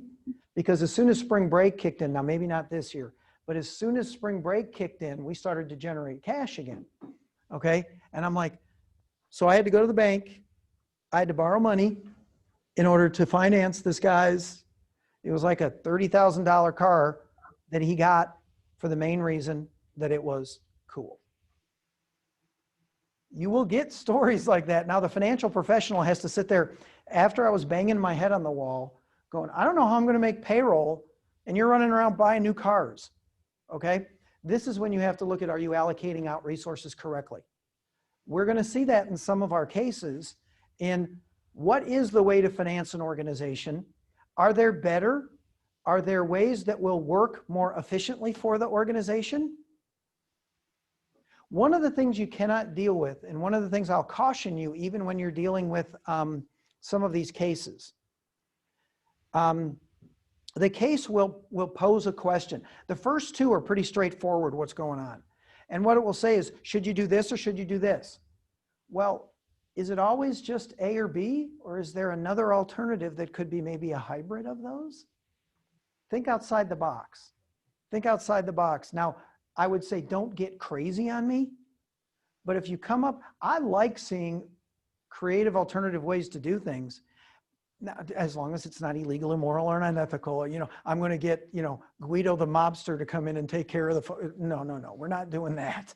We're not doing that. But don't limit yourself to what seems like is right in front of you.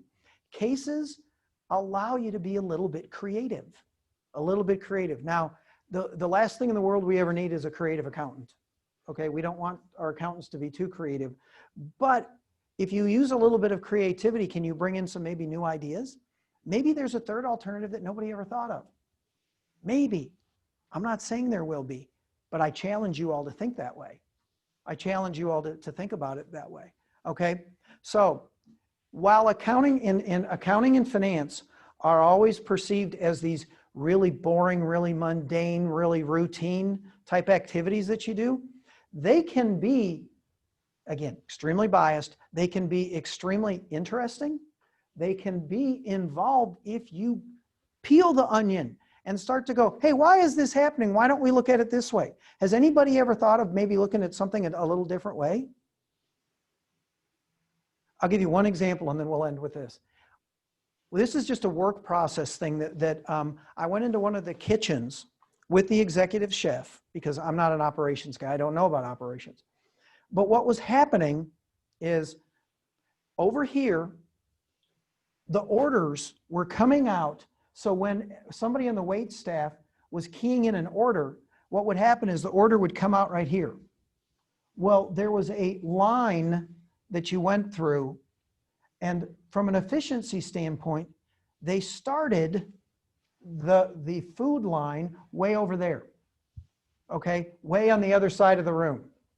So what would happen is people would come over here and then go, 2 hamburgers and fried chicken, and scream it out over the room.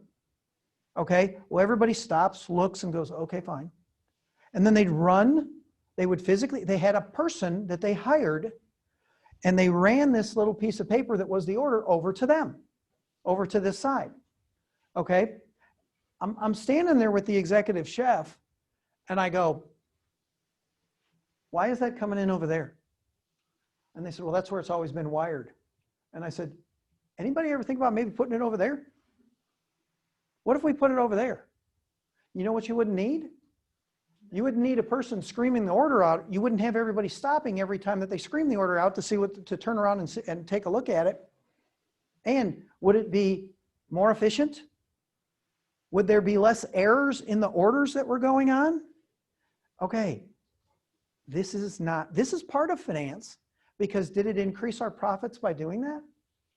We didn't need to hire that person to do it. We didn't need to have, all we had to do was pay for an electrician to move the printer from one end of the room to the other. Okay, that didn't cost that much. That didn't cost that much. Remember how I said finance a lot of times is common sense? Okay, one of my questions to the general manager and to a couple people, and they called it back of the house. At the back of the house is I said, nobody thought about moving printer from A to B? Oh, we didn't even think about it that way. So go back to my original thought. Sometimes do a new set of eyes, kind of look at this and go, why is that over there? Why is that way on the other end of the room? Now, the room was a lot bigger than this, so they physically would walk all the way. It was the most inefficient thing you've ever seen in your life. And the executive chef looks at me and goes, well, how come we never thought about that before? And my wife will tell you I'm not always the best at common sense, but did another set of eyes catch it like that? This is when you can really, even the engineers, you're going to come up with some stuff and think of things outside of the box. Think of things that are a little bit different. And what you're going to be able to do is take some of the financial concepts that we're talking about and be able to use them in different ways. In different ways. Okay? What questions do we have? So your friend had the 3 undergraduate degrees, but couldn't do this job, right? Couldn't do what job? Finance? Because you said he left. Oh, no. Yeah, I'll tell you a story about him. This guy, who's one of the smartest people I ever know, and I'll never admit this to his face, but one of the smartest people I've ever known, the way he kept his bank account was he would write a check, and this was back in the days when he actually wrote checks. He would write a check and then either round it up or round it down. Would always either round it up or round it down. Well, he had enough that he was rounding down, where what it did was he started bouncing stuff. And he goes, well, I've got some that I round up. Surely this will even itself out. It didn't. It didn't. I looked at it and I went, why is everything even dollar? There's no way you're paying even dollar for everything. And he said, well, I just thought it was easier, and it was easier for me to do the math if I didn't go down to the penny. And I said, okay, let's take a look at a couple of these things. Here's $1, here's $1, here's $1, and we started doing it very quickly. The answer to your question is he couldn't get out of his own mind on how to do this. So yeah, he caused himself all kinds of late fees, overcharges, because he couldn't think about it that way. And he couldn't think outside of the box. Well, and the thing is, he wasn't a finance person. He was psychology, English, and like sociology, some craziness like that. So how I became really good friends, here's the accountant who's hanging out with the psychologist. Sometimes the best we could do is agree to disagree, and we would get into debates. They were fun. They were fun because he thought of things kind of, well, how do you feel about that? I said, I don't care how you feel. Look at the numbers associated with this. It doesn't make any sense what you're doing. You can feel all day long, and you're still going to feel poor because you ain't got no money.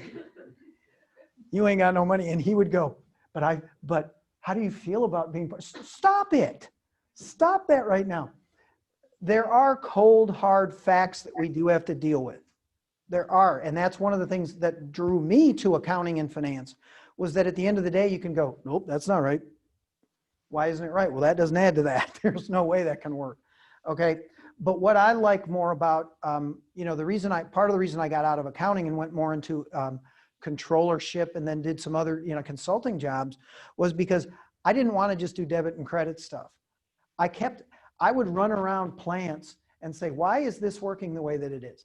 And they're going, aren't you that payroll accountant back there? Why are you worried about this? And I'm like, well, but look at the way the process, and I'd get into all this kind of stuff, and they'd go, he's in payroll. Why is he out here? And a lot of times it was that other set of eyes. And there would be some times when they would say, shoo fly, go away. We want you to go away from us because all you're doing is causing problems. But when we look at some of these cases, now some of these cases are going to be old enough where you're going to go, surely to goodness, I can't come up with anything new. Maybe you can. Maybe you can. I'm really curious to see how some of the engineers handle some of these. because the mindset of an engineer is so precise in some areas where you're going to come up with some stuff. If they let me.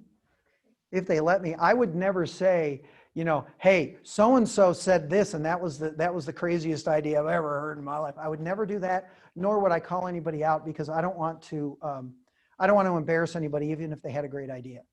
What you would probably get from me at that point in time is an email saying, hey, this was really good. Can I share this with the class? And if you said okay, then I would do that. Or knowing me, what I would probably do is say, okay, in class, what we're going to do is you're going to introduce your idea, because it's not my idea. Whose idea is it? Whoever's. It's whoever came up with it. And I would leave it up to you to say it. Take ownership for it. You should be proud of it. Came up with something good. Okay? Here's the last thing, and we'll trust me, we'll end with this.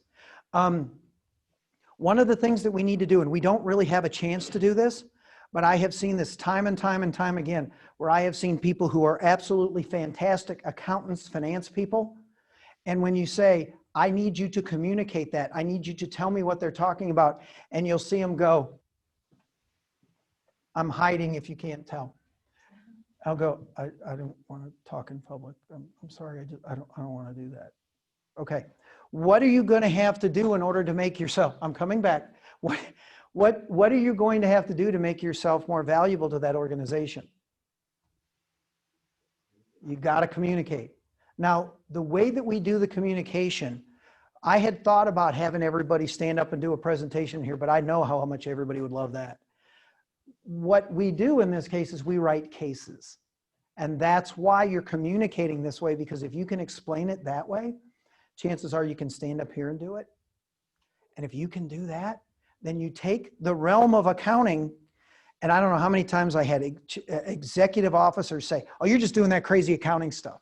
And I'd go, no, sir, it means this. This is what this is telling you.